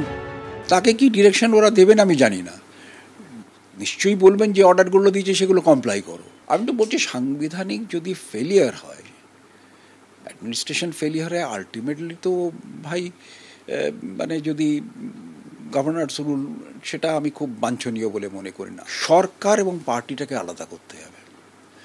সরকারে যারা আছেন তারা বসবেন, এই অর্ডারটা যেটা এসছে সেটা আইনানুগ কিনা। যদি আইনানুগ বলে আমরা মনে করি আমরা কমপ্লাই করব, আমরা যদি আইনানুগ মনে না করি তাহলে আমরা যেখানে চ্যালেঞ্জ করব। নির্বাচন কমিশনের ক্ষমতা কতটা তা দেখিয়ে দিয়েছিলেন দেশের প্রাক্তন মুখ্য নির্বাচন কমিশনার টি.এন. সেশন। সচিত্র পরিচয়পত্র চালু করা, ভোটে টাকা ছড়ানো বন্ধের মতো পদক্ষেপ করে পদে পদে রাজনীতিকদের আক্রমণের মুখে পড়েছিলেন, কিন্তু নতি স্বীকার করেননি। 1995 সালের 1 জানুয়ারির মধ্যে সচিত্র পরিচয়পত্র চালু না হলে ভোট করতে দেবেন না বলে অবধি জানিয়ে দিয়েছিলেন। সে প্রসঙ্গ মনে করিয়ে দিয়েছেন বিশেষজ্ঞদের একাংশ। এটাও উনি দেখিয়ে দিয়েছিলেন যে ইভেন পার্লামেন্ট, কোর্টের কথা ছেড়ে দিন, parliament cannot interfere with that. ওই জুরিসডিকশনের মধ্যে থেকে যদি তিনি তার পাওয়ারটাকে সদ্ব্যবহার করেন তাহলে তখন আর কারুর কিছু বলবার থাকে না। স্টেট গভর্নমেন্ট যদি এই ধরনের মানে স্টেপ নেয়, মানে অমান্য করে, তাহলে লোকে ধারণা হবে যে state government has got something to hide. তবে বিশেষজ্ঞদের একাংশ আবার নির্বাচন কমিশনের তরফে মুখ্য সচিবকে তলব নিয়েও প্রশ্ন তুলেছেন। আরপি অ্যাক্ট মানে রিপ্রেজেন্টেশন অফ পিপল অ্যাক্ট 1950 এবং 51 দুটোই দেখলাম, দেখে আমি কোথাও খুঁজে পেলাম না যে কমিশনের একটি কোর্টের পাওয়ার নেওয়ার ক্ষমতা আছে। দেখলাম 2-3 জায়গায় সে কোর্টের মতন কাজ করতে পারে। একটা হচ্ছে যে যদি কেউ বাধা পায়, কোনো ইলেকশনের কাজে বাধা দেয়, তবে সেখানে তাকে সমন টমন করতে পারে। আর একটা হচ্ছে যে কোনো এমপি বা এমএলএ যদি কখনো প্রশ্ন ওঠে যে তার সাংসদ পদ বা এমএলএ পদ বৈধ কিনা, তখন ইলেকশন কমিশনকে জিজ্ঞেস করা যায়, তখন সে কোর্টের মতন তাদের ডাকতে পারে। সৌজন্যের জন্য যেতে পারে, বোঝাবার জন্য যেতে পারে, কিন্তু ক্ষমতাটা আছে বলে আমার জানা নেই। বুধবার মুখ্য সচিব দিল্লি যাচ্ছেন বলে নবান্ন সূত্রে খবর। তারপর কি? আপাতত সবার নজর সেদিকে। কৃষ্ণেন্দু অধিকারীর রিপোর্ট, এবিপি আনন্দ, কলকাতা। দেখুন, আজকে সুপ্রিম কোর্টে মাননীয় বিচারপতিরা এমন একাধিক বাক্য বলেছেন যেটা শুধু তাৎপর্যপূর্ণ নয়, কার্যত সংসদ এবং নির্বাচন কমিশনের হাত শক্ত হয়েছে। কেন এত বড় কথা বলছি? দেখুন, আমরা কেউ জানি না রায় কি হবে। মাননীয় বিচারপতিরা যে পর্যবেক্ষণ, সেটা রায়ে তার কি প্রতিফলন থাকবে, আদৌ থাকবে কিনা আমরা কেউ জানি না। কিন্তু আজকে মাননীয় বিচারপতি বলছেন citizenship rules are set by parliament and everyone must follow them. অর্থাৎ একটু ভেঙে দেখা যাক। সিটিজেনশিপ রুল তৈরি হচ্ছে সিটিজেনশিপ অ্যাক্ট 1955 অনুযায়ী, এবং তার প্রত্যেকটা সংশোধনী নিয়ে, যে অ্যামেন্ডমেন্টের লাস্ট কোনটা, সিএএ। আমি আবার বলছি, তাহলে এই অনুযায়ী, অর্থাৎ এই পর্যবেক্ষণটাকে ভাঙলে দেখতে পাচ্ছি আধার, ভোটার, প্যান, এমনকি রেশন কার্ড, এর কোনোটাই নাগরিকত্বের প্রমাণ নয়। এক্স্যাক্টলি যে কথাটা, যে শব্দবন্ধ, যে থিওরিটা নির্বাচন কমিশন ডে 1 থেকে সুপ্রিম কোর্টে বলে আসছে। আমি আমার পরের বক্তা অর্ণব সাহার কাছে যাব, কিন্তু তার আগে আরও একবার মাননীয় বিচারপতি সূর্যকান্ত আরেকটা অংশে, আজকে শুনানি ছিল, খুব গুরুত্বপূর্ণ শুনানি, এবং হয়তো এই মামলা এতটাই গুরুত্বপূর্ণ বলে সুপ্রিম কোর্টের মাননীয় বিচারপতি সূর্যকান্ত এবং মাননীয় বিচারপতি জয়মাল্য বাগচি মনে করছেন হয়তো পরশু দিনও এটা শুনানি হবে। মাননীয় বিচারপতি সূর্যকান্ত বলছেন, the election commission stands of not considering Aadhaar, I repeat, the election commission stands of not considering Aadhaar as conclusive proof of citizenship seems correct. আমি আবার বলছি যে এটা কখনোই অবজারভেশন আর ভার্ডিক্ট এক নয়। রায়, জয়ন্ত আরও ভালো বলতে পারবে, রায় এবং পর্যবেক্ষণ আলাদা, কিন্তু এই বাক্যটাই গোটা বিতর্কে একটা সম্পূর্ণ অন্য দিকের ইঙ্গিত করছে। Election commission stands of not considering Aadhaar at conclusive proof of citizenship seems correct, এইটা বলার পর আমি জানি না সত্যিই কি নির্বাচন কমিশনের যুক্তি আজ অনেকটা সুপ্রিম কোর্টে মান্যতা পেল। অর্ণব কি বলে?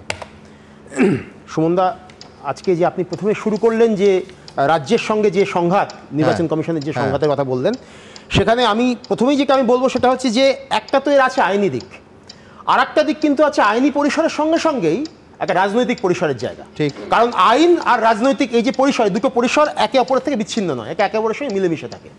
শুভময়দা যেমন বললেন যে সংসদীয় গণতন্ত্র বৃহত্তম সংসদীয় গণতন্ত্র, আবার একই সঙ্গে এটাও সত্যি কথা, আমরা বিগত 11 বছরে বারবার করে দেখেছি যে আমাদের যে বিভিন্ন মানে সংসদীয় সংস্থা বলুন বা স্বশাসিত সংস্থা বলুন, যেগুলোকে আমরা পবিত্র বলে জানতাম, প্রত্যেকটি সংস্থার ভিতর থেকে এমনভাবে সেগুলোকে ট্রান্সফর্ম করার চেষ্টা করা হচ্ছে বা ব্যবহার করার চেষ্টা করা হচ্ছে, যার ফলে এই যে বৃহত্তম গণতন্ত্র, সেই গণতন্ত্রের ভিতর থেকে কোথাও কোথাও দুর্বল হচ্ছে। কোন ক্ষেত্রটা ধরলে, জাতীয় ক্ষেত্র না রাজ্যের ক্ষেত্র? আমি মানে অবশ্যই কেন্দ্রীয় সরকারের ক্ষেত্রেই ধরবো, তার কারণ তাদের শক্তি, তাদের ক্ষমতা সবটা অনেক বেশি।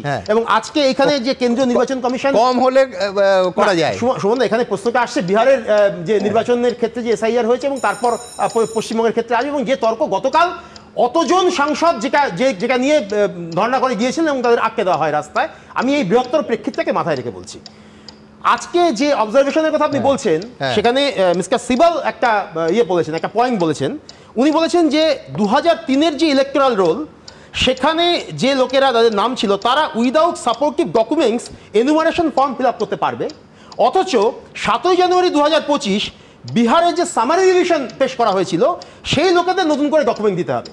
এই যে অবজারভেশনটা, এই অবজারভেশনটা কিন্তু এটা অবজারভেশন না, এটা হচ্ছে এই সবাইটা কিন্তু আইনজীবীর আর্গুমেন্ট। আর আমি যেটা বললাম এটা হচ্ছে বিচারপতির অবজারভেশন। জাস্টিস সূর্যকান্ত কিন্তু এই যে পয়েন্টটা যখন তুলেছেন মিস্টার সিবাল, তখন সেটাকে কিন্তু তার সঙ্গে উনি কিন্তু সহমত হয়েছেন। এবং তার পাশাপাশি যেটা হয়েছে সেটা হচ্ছে কপিল সিবাল আরেকটা পয়েন্ট তুলেছেন। তিনি বলেছেন যে there will be liquid time to restore their name in a very short time. অর্থাৎ এত কম সময়ের মধ্যে যারা বাদ চলে যাচ্ছে, যে নির্বাচন কমিশন বলেছে যে আমরা সুযোগ দেব, যারা ধরুন 33 লক্ষ বাইরে আছে, নেই বিহারে, নেই বিহারের বাইরে রয়েছে, সেইখানে ওই তাদের পক্ষে আমরা জানি যে যারা পরিযায়ী শ্রমিক হিসেবে চলে যায়, বাইরে চলে যায়, বিহারে এরকম বহু লোক আছে, বছরে দুবার আসে, একবার ভোটের সময় আসে, একবার ছট পুজোর সময় আসে। এই যে তাদের পক্ষে যারা অতি সামান্য রোজগারে বাইরে গিয়ে কাজ করে, তাদের পক্ষে সত্যি সত্যি এসে আবার নিজেদের যাচাই করার জন্য সেই সাপোর্টিভ ডকুমেন্ট দেওয়া সম্ভব কিনা, এবং সেই সাপোর্টিভ ডকুমেন্টটা দিয়ে তারা ওই অত অল্প সময়ের মধ্যে নিজের নামটা আবার রিস্টোর করতে পারবে কিনা, এই সংশয়গুলো থাকছে। কিন্তু অর্ণব, একটা কথা বলো, যেহেতু কোর্ট নিয়েই আমরা আলোচনা করছি, এর আগের শুনানির দিন মাননীয় বিচারপতি জয়মাল্য বাগচি বললেন যে বিরোধী দলেরা, মানে আইনজীবীকে বললেন যে 15 জন মানুষ নিয়ে আসুন যারা এই 22 লক্ষ নাম বিহারে বাদ গেছে, তার মধ্যে 15 জন যাদের নাম বাদ গেছে অথচ যারা জীবিত, তারা মৃত নয়। আমি এখনো পর্যন্ত কেউ নিয়ে এলেন না, এইখানে আমার ধাঁধাটা। গতকাল লম্বা একটি মানে প্রেস মিট করে দীপঙ্কর ভট্টাচার্য বলেছেন, একবারে ক্যাটেগরিক্যালি দেখিয়েছেন। কি কি দেখিয়েছেন? ফুলবাড়ি বিধানসভা কেন্দ্র, ধারবাচক গ্রাম, বুথ নাম্বার 83-84, 180 জনের নাম মৃতের তালিকা দেওয়া রয়েছে, প্রত্যেকে জীবিত, একবার তালিকা দিয়ে বলেছেন। তার সঙ্গে এইখানে আমার প্রশ্ন, দীপঙ্কর বাবু প্রেস কনফারেন্স করছেন, রাহুল গান্ধী প্রেস কনফারেন্স করছেন, তারা কমিশনে কেন জানাচ্ছেন না? এক, তাহলে এই যে কমিশনের বুলেটিনটা প্রতিদিন একটা রসিকতার মতো বেরোচ্ছে যে অভিযোগ হচ্ছে শূন্য, এখনো পর্যন্ত শূন্য, 65 লাখ লোকের নাম বাদ গেছে, কোনো রাজনৈতিক দল কোনো অভিযোগ করেনি, এইটা কেন থাকবে? এক।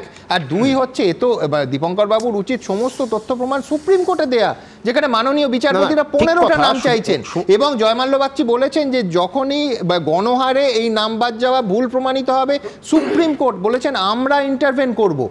এরপরে কেন রাজনৈতিক দলগুলো এই খেলাটা খেলছে আমি সত্যি বুঝতে পারছি। আমার মনে হয় খেলার জায়গা নয়, কারণ আমি প্রথমেই যেটা বললাম, আইনি পরিসর আর রাজনৈতিক পরিসর, এই লড়াইটা রাজনৈতিক লড়াই, এবং এই রাজনৈতিক লড়াইটাকে নিশ্চিত যেহেতু 1 মাস সময় রয়েছে, সেই 1 মাস সময়ের মধ্যে তারা একটা জায়গায় সমস্ত এই রাজনৈতিক লড়াই আইনি পরিষদ ছাড়া, আইনি লড়াই ছাড়া জেতা যাবে? আমার উদ্বেগটা এইখানে। আমি বলছি সুমনদা, আইনি লড়াই ছাড়া জেতা যাবে না, এটা তো ঠিক কথা, কারণ আইনি পরিসরই লড়তে হবে, কিন্তু আমি বলছি যে যখন আইন ব্যবস্থার মধ্যেও কোথাও একটা রাজনৈতিক প্রভাবের ব্যাপারটা থাকতে পারে, কাজ করতে পারে, তখন লড়াইটা রাস্তার লড়াই হবে। আচ্ছা, তাহলে ব্যাপারটা যা দাঁড়াচ্ছে, আমি সুপ্রিম কোর্ট বলবো রাজনৈতিক প্রভাব যুক্ত, নির্বাচন কমিশন রাজনৈতিক প্রভাব যুক্ত, আরে তাহলে তো মানে গোটা ভারতবর্ষের সমস্ত ইনস্টিটিউশনকে ফেলে দিতে হবে। কথা ধরে আমি বলি, মানে বিচার বিভাগকে অন্তত বিহারে একটি কেন্দ্রে এখনো 108 জন মৃত ভোটারের নাম আছে, তাহলে তো ডবল এসআইআর এর ডিমান্ড করা উচিত।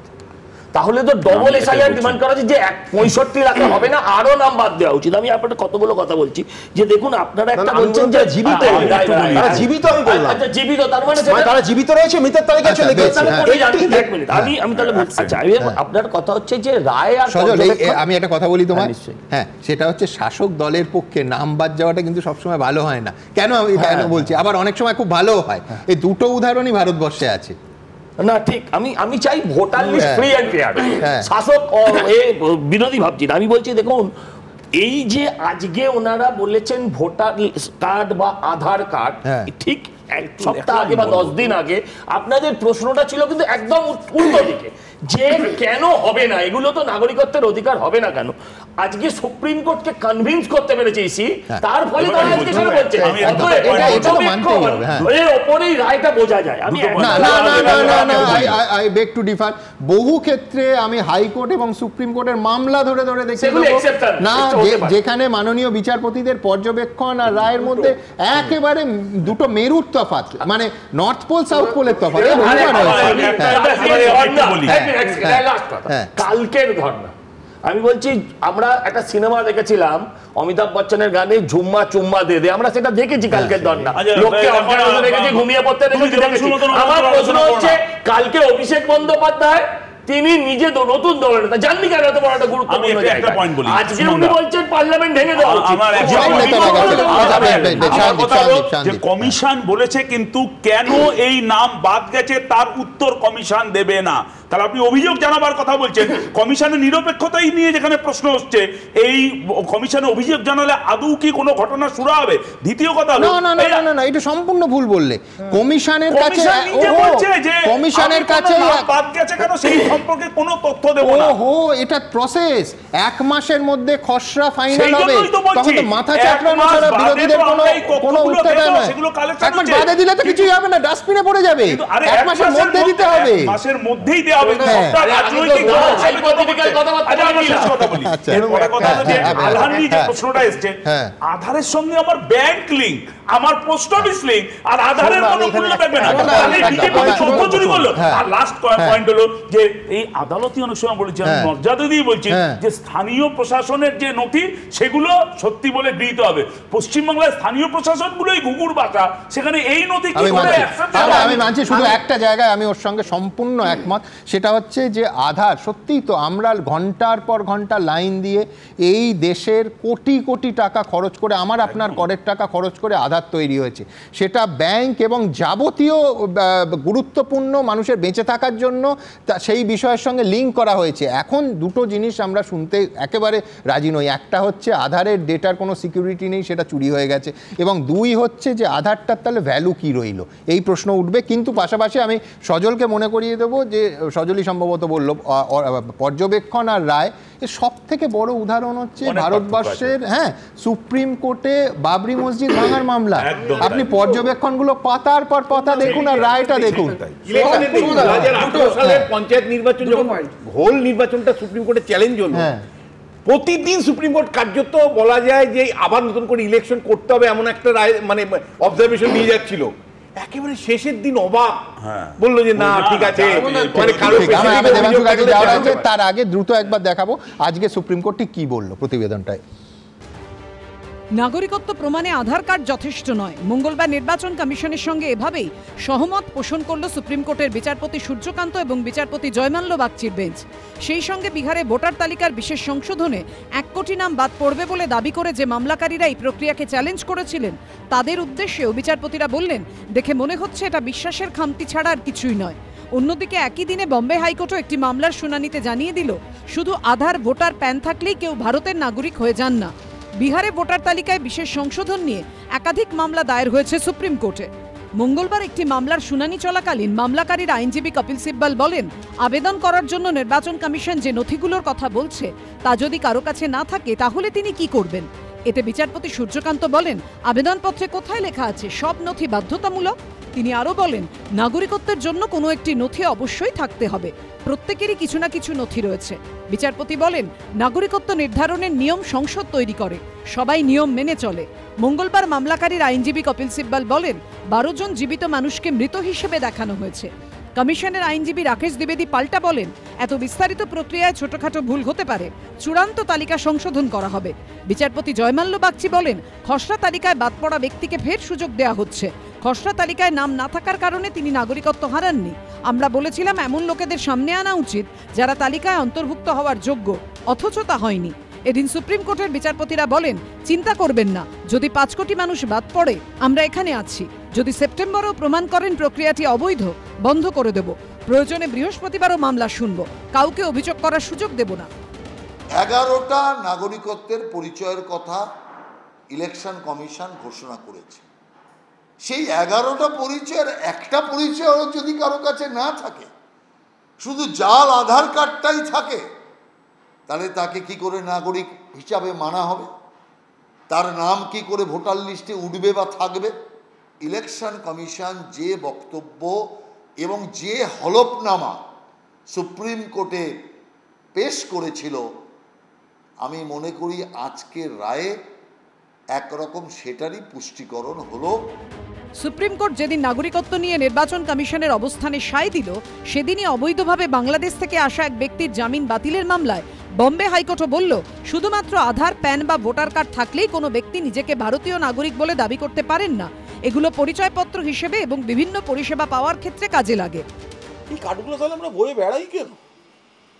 এক একটা করে কার্ড আসে, সেই কার্ডগুলো নিয়ে একটা হইচই শুরু হয়, মানুষকে লাইনে দাঁড়াতে হয়, এর লিঙ্ক ওর বেলিঙ্ক, আর তারপরে তার কয়েক বছর পরে বলে ওই কার্ডটা না ঠিক হবে না। এই কার্ডের ব্যবসা করে কারা? যতবার নতুন ধরনের কার্ড আসবে ততবার production, crore crore order. Aadhaar card, ration card, voter I card, যেগুলো সরকার প্রদত্ত বা নির্বাচন কমিশন প্রদত্ত, তার স্যাংটিটিকে কোনো একটা ভুল পাওয়া গেছে বলে 100% সব আমি খারিজ করে দিলাম। আর যা প্রমাণপত্র 11টা চেয়েছেন তার 100তে 100 ঠিক, এটা কে বললো? কখনোই না। সরকার নিজের দেওয়া তথ্যকে, নিজের দেওয়া পরিচয়পত্রকে অস্বীকার করতে চাইলে সেটা একটা নন স্টার্টার হয়ে যায়। বিহারে ভোটার তালিকায় বিশেষ সংশোধন নিয়ে বুধবারও সুপ্রিম কোর্টে শুনানি রয়েছে। বিজেন্দ্র সিংহ, আশাবুল হোসেন ও দীপক ঘোষের রিপোর্ট, এবিপি আনন্দ।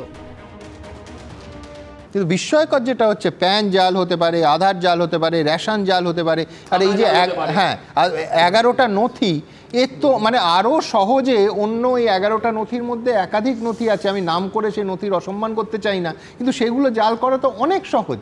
একজন সাংসদ বা একজন বিধায়ককে ধরলেই সেগুলো জাল হতে পারে। আমি এই লজিকও কিন্তু আমার কাছে ক্লিয়ার না। আমি 3টে পয়েন্ট বলবো। প্রথম পয়েন্ট হচ্ছে এই যে কিছুই কোনো কাগজই নাগরিকত্বের প্রমাণ নয়, যে বেসিকগুলো আমাদের কাছে আছে। ধরো আমি একজন ধর্মীয় প্রতিষ্ঠানের মাথাকে ধরলাম, তিনি তো মানে কাঞ্চন মূল্যে বা বিনা পয়সায় করে দিতে পারেন। আমি তো বলছি আনঅফিশিয়ালি শান্তনু ঠাকুরকে 1000 কোটি টেন্ডার দিয়েছে বিজেপি, আমি ওটা বাদ দিন। আমি বলছি যেটা সুমন দা, সেটা হচ্ছে কোনো কাগজই ধরুন প্রমাণ নয়। ধরুন যখন একটা আরটিআই করে জিজ্ঞাসা করা হলো যে নরেন্দ্র মোদীর জন্মসূত্রের প্রমাণ কি 19-20 টাইমে, তখন আরটিআই রিপোর্ট হলো উনি বাই বার্থ সিটিজেন, ঠিক আছে? এখন নরেন্দ্র মোদী আর আমার বাবার বয়স সেম, দুজনেই 1950-এর জন্ম। আমার বাবার কিন্তু সুমন্ত বার্থ সার্টিফিকেট নেই। নরেন্দ্র মোদী প্রধানমন্ত্রী হয়েছেন, উনি যেমন ডিগ্রি জোগাড় করে নিয়েছেন, ওটাও জোগাড় করে নিতে পারবেন, অসুবিধা নেই। কিন্তু আমার বক্তব্য হচ্ছে সুমনদা, এই নির্বাচন কমিশন বলছে 2002-এর তালিকায় যদি কারোর ভোটার তালিকায় নাম থাকে তার কিচ্ছু লাগবে না, সে অটোমেটিক্যালি বৈধ পাস করে গেল। বিজেপির বনগা দক্ষিণের বিধায়ক স্বপন সমাদ্দার, তার 2002-এর ভোটার তালিকায় তার গোটা ফ্যামিলির নাম নেই, ঠিক আছে? এবং তিনি বাংলাদেশের গোপালগঞ্জ থেকে এসেছেন, তার নথিপত্র জমা করা হয়েছে। এবার আমাকে সুমন দা উত্তর দিন যে এই যে ব্যক্তি, এই ব্যক্তিকে তাহলে নাগরিকত্ব আপনি কি করে দেবেন? আর তৃতীয় না, এক সেকেন্ড, সিএ কাদেরকে দেওয়া হবে? এক সেকেন্ড, সিএ তাদেরকে দেওয়া হবে যারা বাংলাদেশ থেকে এসেছে। তাহলে গোপাল সমাদ্দার পাবে, এই স্বপন সমাদ্দার পাবে, আপনি তো আসেননি দাদা বাংলাদেশ থেকে, আপনি কি করে পাবেন? কি করে পাবেন? আমাদের প্রমাণ কি আমি বলছি, যে দেশে নরেন্দ্র মোদীর জন্ম সার্টিফিকেট চাওয়া হয়, সে দেশে প্রত্যেক জনতার জন্ম সার্টিফিকেট চাইলে কোনো দোষের কিছু থাকা উচিত নয়। বিরোধীদের আমি একটা আপনার কথা বলছি, দেখুন আপনি বলছেন এটা সহজলভ্য, এমএলএ, কাউন্সিলর, পঞ্চায়েত, ধর্মীয় প্রতিষ্ঠানের অফিসিয়াল মাতাদের সার্টিফিকেট পাওয়া সহজলভ্য, কিন্তু মাথায় রাখতে হবে, আমি ধর্মীয় প্রতিষ্ঠানটা কেন রেখেছি আমি বলতে পারবো না, কিন্তু এমএলএ, কাউন্সিলর এগুলো একটা পোস্ট। আপনি একটা বেআইনিভাবে কাউকে, বাংলাদেশি রোহিঙ্গাকে আমি যদি একটা সার্টিফাই করি, আগামীকাল যদি ধরা পড়ে সেই ঘটনায় কিন্তু আমায় জেল কাটতে হবে।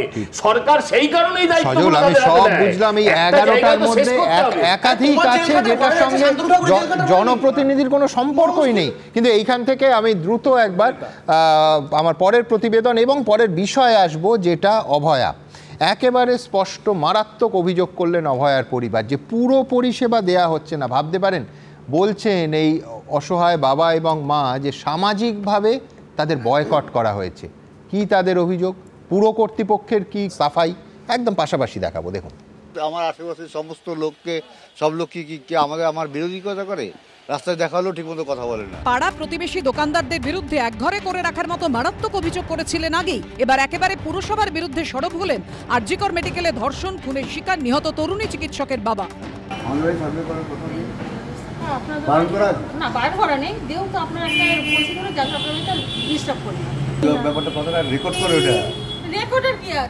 মঙ্গলবার ডেঙ্গি সচেতনতা বৃদ্ধি ও সমীক্ষা করতে অভয়ার বাড়ির এলাকায় যান পৌরসভার কর্মীরা, কিন্তু নিহত তরুণী চিকিৎসকের বাবার অভিযোগ ইচ্ছাকৃতভাবে শুধু তাঁদের বাড়িটিকে বাদ রাখা হয়।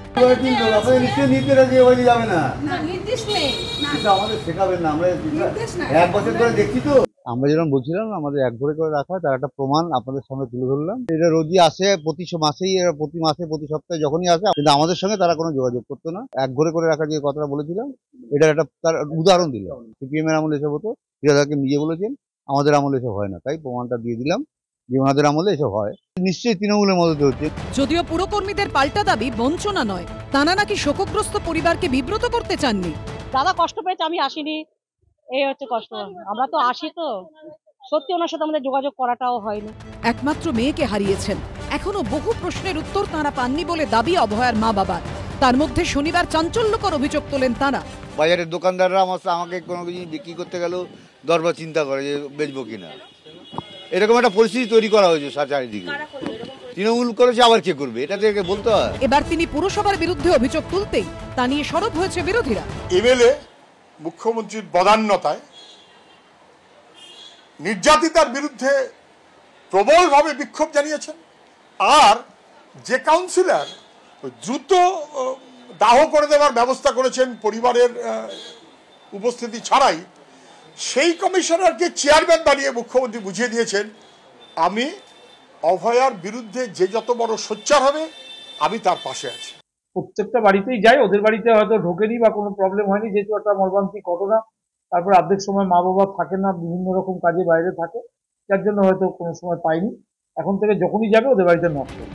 প্রসঙ্গত আরজিকর কাণ্ডের পর তড়িঘড়ি মৃতদেহের শেষকৃত্যের নেপথ্যে এই সোমনাথদের ভূমিকা নিয়ে এই প্রশ্ন তুলেছিলেন নিহত তরুণী চিকিৎসকের মা বাবা সমীরণ পাল, আশাবুল হোসেন ও অর্ণব মুখোপাধ্যায়ের রিপোর্ট, এবিপি আনন্দ। আচ্ছা, বিস্ময়কর, অভয়ার মৃত্যুর 1 বছর পর সেই পরিবার শোকসন্তপ্ত, সেই জন্য পুরো পরিষেবায় বৈষম্য করা হবে বা পুরো প্রতিনিধি তার বাড়ি যাবেন না? আমি বলছি মমতা বন্দ্যোপাধ্যায় তো দেবাংশু আরও ভালো বলতে পারবে। আমার তো আর্কাইভে আছে যে ক্ষমতায় আসার আগে পরে এবং সঠিকভাবে যে গ্রামাঞ্চলে সত্যি সিপিএমের যখন একেবারে রমরমা শাসন, তখন ধোপানাপিত বন্ধ, সামাজিক বয়কট, তার বিরুদ্ধে বহুবার মমতা বন্দ্যোপাধ্যায় প্রতিবাদ করেছেন, কতবার সাক্ষাৎকার দিয়েছেন আমার নিজেরও খেয়াল নেই। আজকে এই জিনিস হবে কেন? সুমন, আমি একটা কথা বলি। আপনারা ডক্টর নারায়ণ বন্দ্যোপাধ্যায়কে চেনেন, যিনি এই অভয় আন্দোলনের অন্যতম ডাক্তারদের মুখ, কদিন আগেও হেঁটেছেন। আমি এই বিষয়ে কোনো মন্তব্য করব না। আমি শুধু ডক্টর নারায়ণ বন্দ্যোপাধ্যায় 30 সেকেন্ডের একটা বক্তব্য শোনাবো, এই নির্দিষ্ট মানে এই বিষয় নয়, 30 সেকেন্ডের বক্তব্য। না, আমি তো পুরো পরিষেবার বিষয়ে তোমার প্রশ্ন। না, আমি কেন শোনাচ্ছি, কেন বৈষম্য হবে? না, আমি ওটাই বলছি সুমন, একটু শুনুন 30 সেকেন্ড। মা বাবার আমি মেন্টাল কন্ডিশনটা খুব ভালো বুঝতে পারছি। এটা আমরা আমাদের ডাক্তার বলেই দাও, কারণ শুনতে পাচ্ছি না। ডক্টর নারায়ণ গঙ্গোপাধ্যায় বলছেন, গঙ্গোপাধ্যায় বই লিখতেন, বন্দ্যোপাধ্যায় বলছেন যে ওনার মা বাবার মানসিক পরিস্থিতি এই মুহূর্তে ভালো না, যে পোস্ট ট্রমাটিক সিচুয়েশনের মধ্যে দিয়ে ওনারা যাচ্ছেন তাতে যখন তখন মুড সুইং হওয়াটা খুব স্বাভাবিক ঘটনা। এটা নারায়ণ বন্দ্যোপাধ্যায় বলছেন। আমি কথাটা কি বলছি শুনেন, আমি যেটা বলতে চাইছি এটা নারায়ণ বন্দ্যোপাধ্যায়ের বক্তব্য, এই অভয়ের মা বাবাকে নিয়ে তিনি বলেছেন। ব্যাপার নয় দেবাংশ, তুমিও আমাদের সঙ্গে দেখলে যে সুপারভাইজার নিজে মুখে স্বীকার করে আমি কেন বলছি এই কথাটা, যে ঘটনাটাকে ওনারা বয়কট বলে মনে করছেন, এরকম একটা মানসিক পরিস্থিতির মধ্যে দাঁড়িয়ে দেবাংশুর বাড়িতে যদি আগের বাড়ি এবং পরের বাড়িতে পুরো পরিষেবা যায়, দেবাংশুর বাড়িতে না যায়, তখন দেবাংশুর মুড সুইং নিয়ে যদি জয়ন্ত মন্তব্য করে সেটা মানা উচিত। এটা নির্যাতিতার বাবা মাকে পরিষ্কার বয়কট এক ধরনের, এটা পলিটিক্যালি ভেন্ডেটা বলে আমি মনে করি। এবং একই সাথে এবং যেটা সুপারভাইজার স্বীকার করছেন যে যায়নি, এবং একই সাথে এখন থেকে যাওয়া হবে, পরিষেবা দেওয়া হবে, পুরো চেয়ারম্যান বলছেন পরিষ্কার একটা নির্যাতিতার মা বাবার প্রতি বৈষম্য করেছে সরকার এবং পুরসভা, এবং এই ধরনের রাজনৈতিক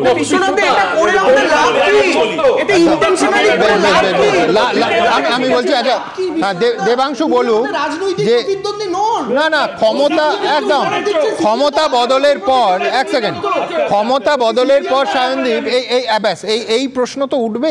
ক্ষমতা বদলের পর যখন জ্যোতিপ্রিয় মল্লিক বললেন সিপিএমকে সামাজিকভাবে বয়কট করতে হবে বিষাক্ত সাপের মতো, তখন লাভটা কি ছিল? তখন তো ক্ষমতায় তৃণমূল এসে গেছে। প্রশ্নটা লাভ লোকসান নয়, মানসিকতা। আমার প্রথম কথা হলো যে ভয়ঙ্কর, মানে দেবাংশুরা কার্যত নির্যাতিতার মা বাবাকে মানসিক বিকারগ্রস্ত সাজানোর আমি বলিনি, আমার আমি একজন ডাক্তারের কথা শুনিয়েছি, যে ডাক্তারবাবু এই আন্দোলনের আমি তার বক্তব্য শুনিয়েছি, আমি তার বক্তব্য শুনিয়েছি, অ্যাবসলিউটলি না, আমার কথা আমি বলিনি, একজন ডাক্তার কোনো টেকনিক্যাল কথা বলেছেন, আমি এটা কথা বলেছি, যা বলার বলে দিয়েছো। এরপর হলো এই যে সুপারভাইজার, তিনি রাজ্যের মুখ্যমন্ত্রীর মতন মিথ্যা কথাও বলতে পারেন না, আর দেবাংশুর মতন কথাও ঘোরাতে পারেন না, তাই উনি সত্যি কথাটা বলে দিয়েছেন। আসলে যে কাউন্সিলরকে দেহ দ্রুত পুড়িয়ে দেওয়ার জন্য চেয়ারম্যান হিসেবে রাইট পোস্টিং দেওয়া হয়, সেখানে এই কাজটা হবে, এটা নতুন কিছু নয়। আমি প্রথমত বলি, নারায়ণ ব্যানার্জি কোনোভাবে ভারতীয় জনতা পার্টির পক্ষের লোক নয়। আজকে তৃণমূলের এত দুর্দশা, নারায়ণ ব্যানার্জি কোন পরিপ্রেক্ষিতে কিসের বলেছিলেন আমরা কিছু জানি না, মাঝের একটা শব্দ শুনিয়ে দিয়ে তাকে কোট করতে হচ্ছে। আর প্রশ্ন রইল, আমি বলছি আজকে মুড সুইং, ওটাই বলছি, ওটা হচ্ছে মুড সুইং। মমতা ব্যানার্জিকে 5-এর নয় রে বাবা, এই ফেব্রুয়ারি মাসের মুডের কথা বলছিলাম, এই ফেব্রুয়ারি মাসের মুডের কথা।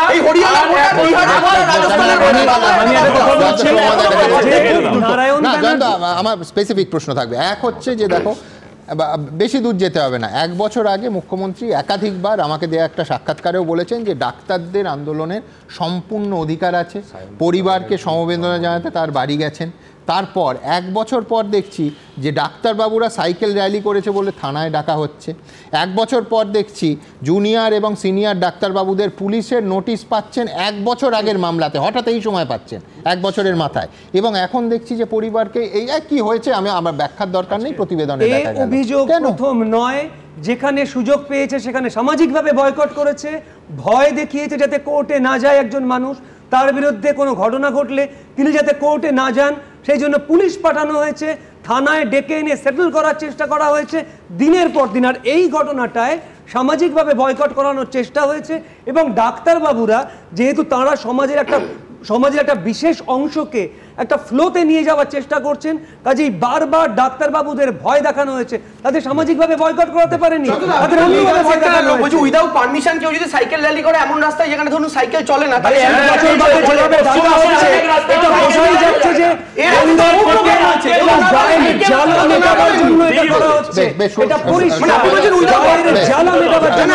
উইদাউট পারমিশন র্যালি করানোর পক্ষে বিপিতে বলে দিচ্ছেন তো পাবলিককে, আপনি পাবলিককে বলে দিচ্ছেন সোমাদার কাছে যাবো। সোমাদা, আমি বলছি যে আমি আবার বেশ দুজনকেই থামালাম।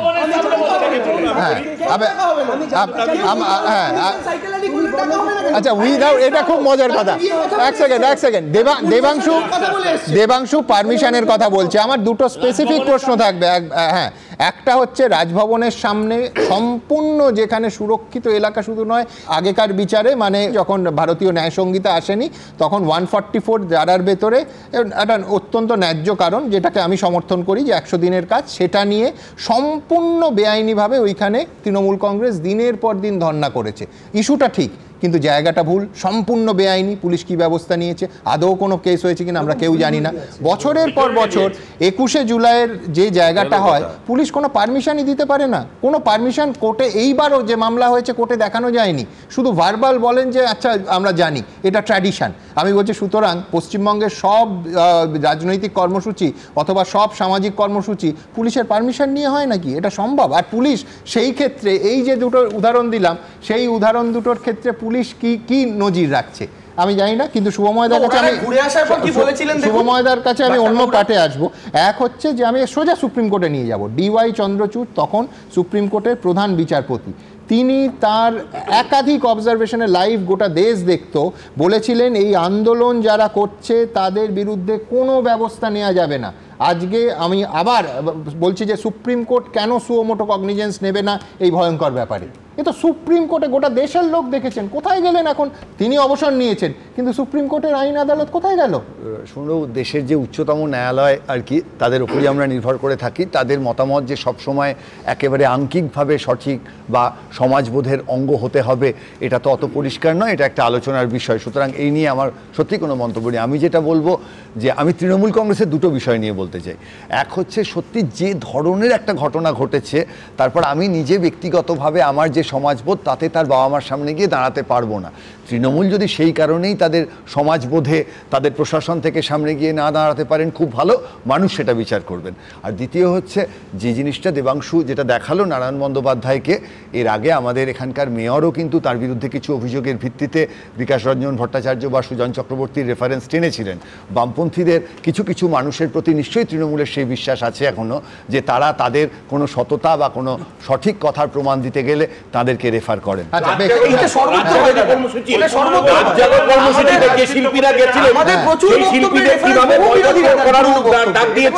আপনার মনে থাকতে পারে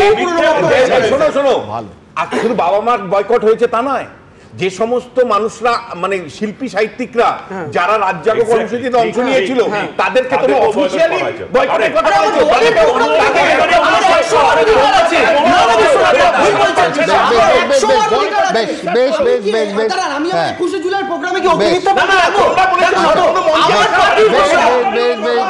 একদম আমি বলছি, আমি জানি এই নিয়ে আমরা দীর্ঘ আলোচনা করতে পারি, ভবিষ্যতেও নিঃসন্দেহে আলোচনা হবে।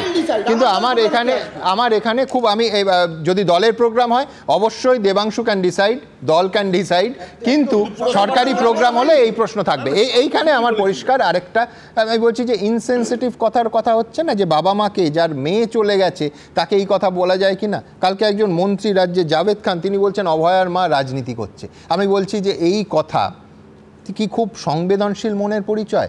পাশাপাশি আমি কালকেও দেখিয়েছি, আজকেও দেখিয়েছি, আমার ভালো লেগেছে। আমি জানি না পুলিশের সমালোচনা, এই ক্ষেত্রেও পুলিশের সমালোচনা আছে, যে কলকাতার পুলিশ কমিশনার তিনি অন্তত বলেছেন যে অভয়ার মার যে কপালে লেগেছে সেটা ইনজুরি, তিনি স্বীকার করেছেন, একবারও বলেননি ওটা বানানো, এবং বলেছেন যে এই ইনজুরি অনভিপ্রেত, আমরা তদন্ত করে দেখছি। ফেয়ার এনাফ, তিনি বলতে পারেন। আজকে মিরাজ খালিল, তিনি জয়েন্ট সিপি হেডকোয়ার্টার্স, তিনিও আজকে যে অংশটা বললেন তিনি পাননি। আমি বিস্মিত যে কলকাতা পুলিশ ফুটেজ চাইছে মিডিয়ার কাছে। আমি বলছি কি হয়েছে এটা তো সবার জানার কথা, কলকাতা পুলিশ নিঃসন্দেহে বার করবে, কিন্তু তবু ভালো লাগার অংশটাও বলতে হবে যে তিনি অন্তত মা সম্পর্কে যখন বলছেন, অন্তত রাজনীতিবিদদের মতো সংবেদনশীলতাটাকে দূরে সরিয়ে রেখে সংবেদনহীনভাবে বলছেন না, অন্তত মা সম্পর্কে যার মেয়েটা চলে গেল, বাবা সম্পর্কে যার একমাত্র মেয়েটা চলে গেল, আমি বলছি তার সম্পর্কে অন্তত সহানুভূতির একটু ছোঁয়া দুজনের গলায় আমি পেয়েছি। ভালো জিনিসটাও পাশাপাশি দেখাতে হবে। দেখুন উনি আহত হয়েছেন, তা খুব দুঃখিত হওয়ার আছে। আমরা তো কোনোদিন চাই না এটা হোক, ভেরি আনফর্চুনেট। কিন্তু যেটা আছে কি পুলিশ জমিতে ফেলে মেরেছে সেটা তো আমরা খতিয়ে দেখেছি, অনেকটাই আমাদের কাছে ভিডিও ফুটেজ আছে, আমাদের ট্রাফিকের ক্যামেরা আছে, সবটা আমরা অনেকটাই আমরা খতিয়ে দেখেছি, ভেরিফাই করে দেখেছি। কোথাও এরকম দেখা যাচ্ছে না কি যেখানে ওনাকে দেখা যায় কি পুলিশ জমিতে ফেলে মারধর করছে। এখন পর্যন্ত কিছু পাইনি সেরকম। তো আমার এখনও আমরা দেখছি, আরও দেখছি, কিন্তু আমি বলবো কি ওখানে তো অনেক মিডিয়া, আপনারাও ছিলেন, অনেক মিডিয়া লোক ছিল, অনেক জনের লোক ছিল। যদি কারোর কাছে এরকম কোনো ছবি বা ভিডিও থাকে যেখানে দেখা যায় কি ওনাকে জমিতে ফেলে পুলিশ মারছে, তাহলে আপনারা আমাদের কাছে শেয়ার করতে পারেন। আরজিকরে ডিসিজ ওনার মা যেটা অ্যালিগেশন করছেন, নিশ্চয়ই ওনার ইঞ্জুরি হয়েছে, এটা অ্যাকচুয়ালি হওয়া উচিত নেই। কিন্তু কেন হলো, কি কারণে হলো, পুলিশের যেটা অ্যালিগেশন হচ্ছে দ্যাট পুলিশ মেরেছে, সেই অ্যালিগেশন সত্যি কি মিথ্যা, এগুলো সব অ্যাঙ্গেল দেখা হয়। দেখুন, পুলিশ কর্মীরা, সে পুলিশের নিচুতলার কর্মী হন, মাঝারিতলা কিংবা একেবারে শীর্ষস্থানীয় পুলিশ কর্তা যাদের আমরা বলে থাকি, তারাও কিন্তু আমাদের মতোই সাধারণ পরিবারের মানুষ। তাদেরও একটা পরিবার থাকে। বারবার আঘাত করা হয়, তাদের রাজনৈতিক আক্রমণ করা হয়, গালিগালাজ করা হয়, আমরা সেটা সমর্থন করি না। কিন্তু আমি বলছি তার যখন প্রতিবাদ হবে, পাশাপাশি অনুব্রত মণ্ডল তিনি বীরভূমে যে ভয়ঙ্কর কুৎসিত ভাষায় একেবারে একজন পুলিশ অফিসার এবং তার পরিবারকে, তার মাকে, তার স্ত্রীকে যে ভাষায় আক্রমণ করেছে, সমানভাবে তার কেন প্রতিবাদ হলো না, অথবা তখন হয়নি? এই প্রশ্ন আজকে প্রেস কনফারেন্স ডেকেছিলেন পুলিশ পরিবারের যারা আছেন, স্ত্রী, কন্যা, মা হতে পারেন, তারা প্রেস কনফারেন্স ডেকেছিলেন। সেই প্রেস কনফারেন্সে উঠল সমস্ত সহানুভূতি পুলিশ কর্মী এবং অফিসারদের প্রতি আমার আছে, কিন্তু এই প্রশ্ন পাশাপাশি সমান্তরালভাবে উঠবে যে ওই সময় কটা মিছিল বেরিয়েছে, কটা সাংবাদিক সম্মেলন হয়েছে। একই সঙ্গে সমস্ত খারাপ কথায় নিন্দা ধ্বনিত হোক, এই আর্জি, এই প্রার্থনা অথবা এই দাবি আমাদের রইল। দেখুন, এই যে 9 আগস্ট 25 যে নবান্ন অভিযানটা হলো, আমাদের যে বিরোধী দলনেতা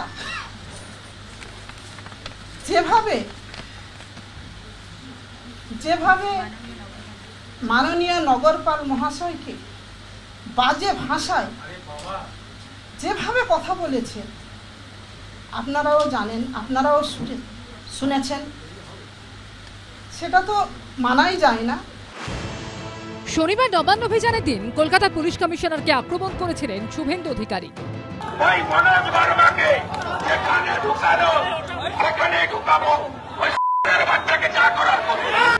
মঙ্গলবার সাংবাদিক বৈঠক করে তার প্রতিবাদে সরব হল West Bengal police and Kolkata police আবাসিক সমিতি, যেখানে ছিলেন রাজ্য এবং কলকাতা পুলিশের কর্মরত পুলিশ আধিকারিক ও কর্মীদের স্ত্রীরা। সহ্যের যখন সীমা ছেড়ে গেছে তখন আমরা আন্দোলনের পথে নামার ব্যবস্থা করছি। কেন? একজন আমাদের পুলিশ কর্মী ভাই প্রশান্ত পোদ্দারকে যেভাবে প্রাণে মেরে ফেলার চেষ্টা করেছে, তার জন্য তো আমরা ধিক্কার জানাই।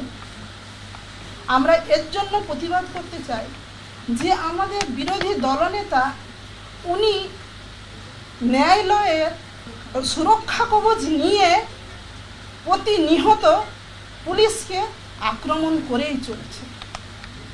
এর জন্য আমরা ধিক্কার জানাই। কোনো প্রেস কনফারেন্স হয়নি, ভন্ডুল হয়ে গেছে। ওটা কোনো পুলিশের লোক নয়, ও তৃণমূলের। এই প্রেক্ষিতে অনেকে মনে করিয়ে দিচ্ছেন, কিছুদিন আগে তৃণমূল নেতা অনুব্রত মণ্ডল তো বোলপুর থানার আইসি লিটন হালদারকে ফোনে কদর্য ভাষায় হুমকি দিয়েছিলেন। ওই পুলিশ অফিসারের স্ত্রী এবং প্রয়াত মাকে নিয়ে অবধি কুৎসিত মন্তব্য করেছিলেন।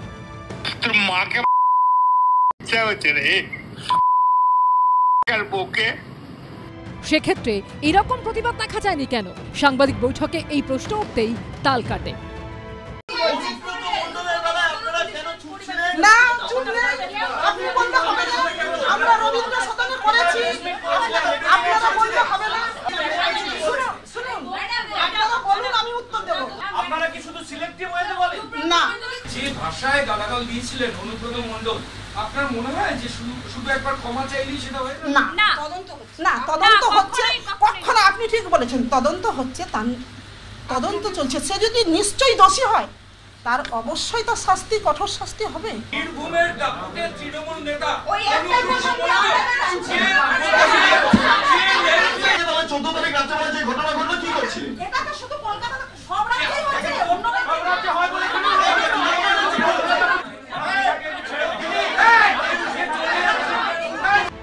পুলিশ কর্মী স্ত্রীদের সাংবাদিক বৈঠকে বারবারই ওঠে তৃণমূল নেতা অনুব্রত মণ্ডলের কদর্য হুমকির প্রসঙ্গ।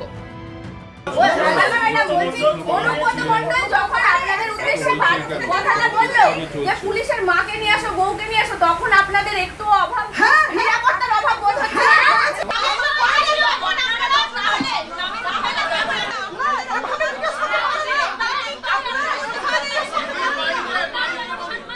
আপনারা যখন কোনো কোশ্চেন করবেন ভদ্রভাবে করবেন। অনুব্রত কি বলেছে, তাপস কি বলেছে, এভাবে আমাদেরকে প্রেসার ক্রিয়েট করতে পারেন না আপনারা। আমরা এসেছি আমাদের অভিযোগ জানাতে, আমরা ঝগড়া করতে আসিনি, আর আমরা পার্টির তরফ থেকে আসিনি, আমার মান সম্মানের জন্য এসেছি। এফআইআরে যখন ধর্ষণ কাণ্ডে সঞ্জয় রায় গ্রেপ্তার হলো, সে তো কলকাতা পুলিশের সিভিক ভলেন্টিয়ার ছিল, তখন আপনারা একটা প্রেস কনফারেন্স করে একটু লজ্জা জানাতে পারলেন না বা একটু প্রতিবাদ জানাতে পারলেন না? পুলিশ অফিসারকে কদর্য আক্রমণের পর দলের কাছে দায়সারা ক্ষমা চেয়ে পার পেয়ে গেছেন অনুব্রত মণ্ডল। আর পুলিশ তাকে একদিনই মাত্র জিজ্ঞাসাবাদ করেছে, তার ফোনও বাজেয়াপ্ত করা হয়নি। ময়ূর ঠাকুর চক্রবর্তী ও ঐশী মুখোপাধ্যায়ের রিপোর্ট, এবিপি আনন্দ। নিধুবাবুর টপ্পায় আছে বিনে স্বদেশীয় ভাষা, পুরে কি আশা। তবে আজকাল রাজনীতির লোকজনের মুখের ভাষা শুনলে যে কেউ একেবারে বাকরুদ্ধ হয়ে যেতে পারে। পুলিশের উদ্দেশ্যে বিরোধীদের লাগাতার কুভাষণের প্রতিবাদে আজ সাংবাদিক সম্মেলন করলেন পুলিশ কর্মীদের একাংশের পরিবার। অবধারিতভাবে সেখানে উঠল, আপনারা খানিকক্ষণ আগে দেখলেন, বোলপুরের আইসির উদ্দেশ্যে অনুব্রত মণ্ডলের সুমধুর ভাষণের প্রসঙ্গ। এখন ভাষাবিদ কেষ্টবাবু তার কুৎসিততম শব্দবন্ধের জন্য নামমাত্র ক্ষমা চেয়ে শপথেই বহাল আছেন। শুধু তাই নয়, এই সম্প্রতি কোর কমিটির আহ্বায়কের গুরু দায়িত্ব পেয়েছেন। তবে পতাকার রং যাই হোক, রাজনীতিতে গালিগালাজ আর কুভাষণের বিরুদ্ধে আমাদের এক রাশ ঘৃণা আর নিন্দা ছিল, আছে, থাকবে। তার জন্য আবার পুলিশি কেস দিলে দেবেন। কেস দেবেন না প্লিজ।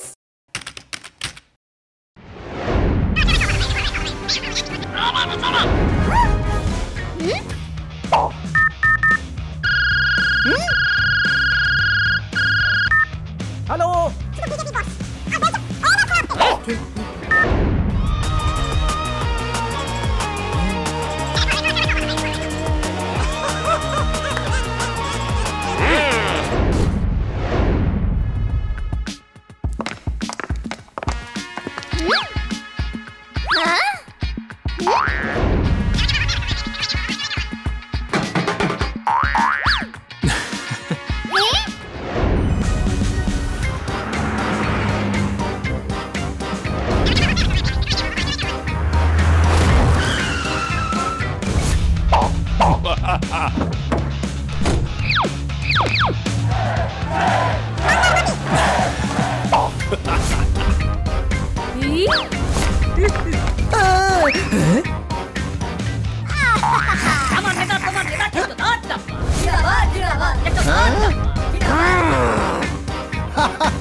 কিস দিবেন না প্লিজ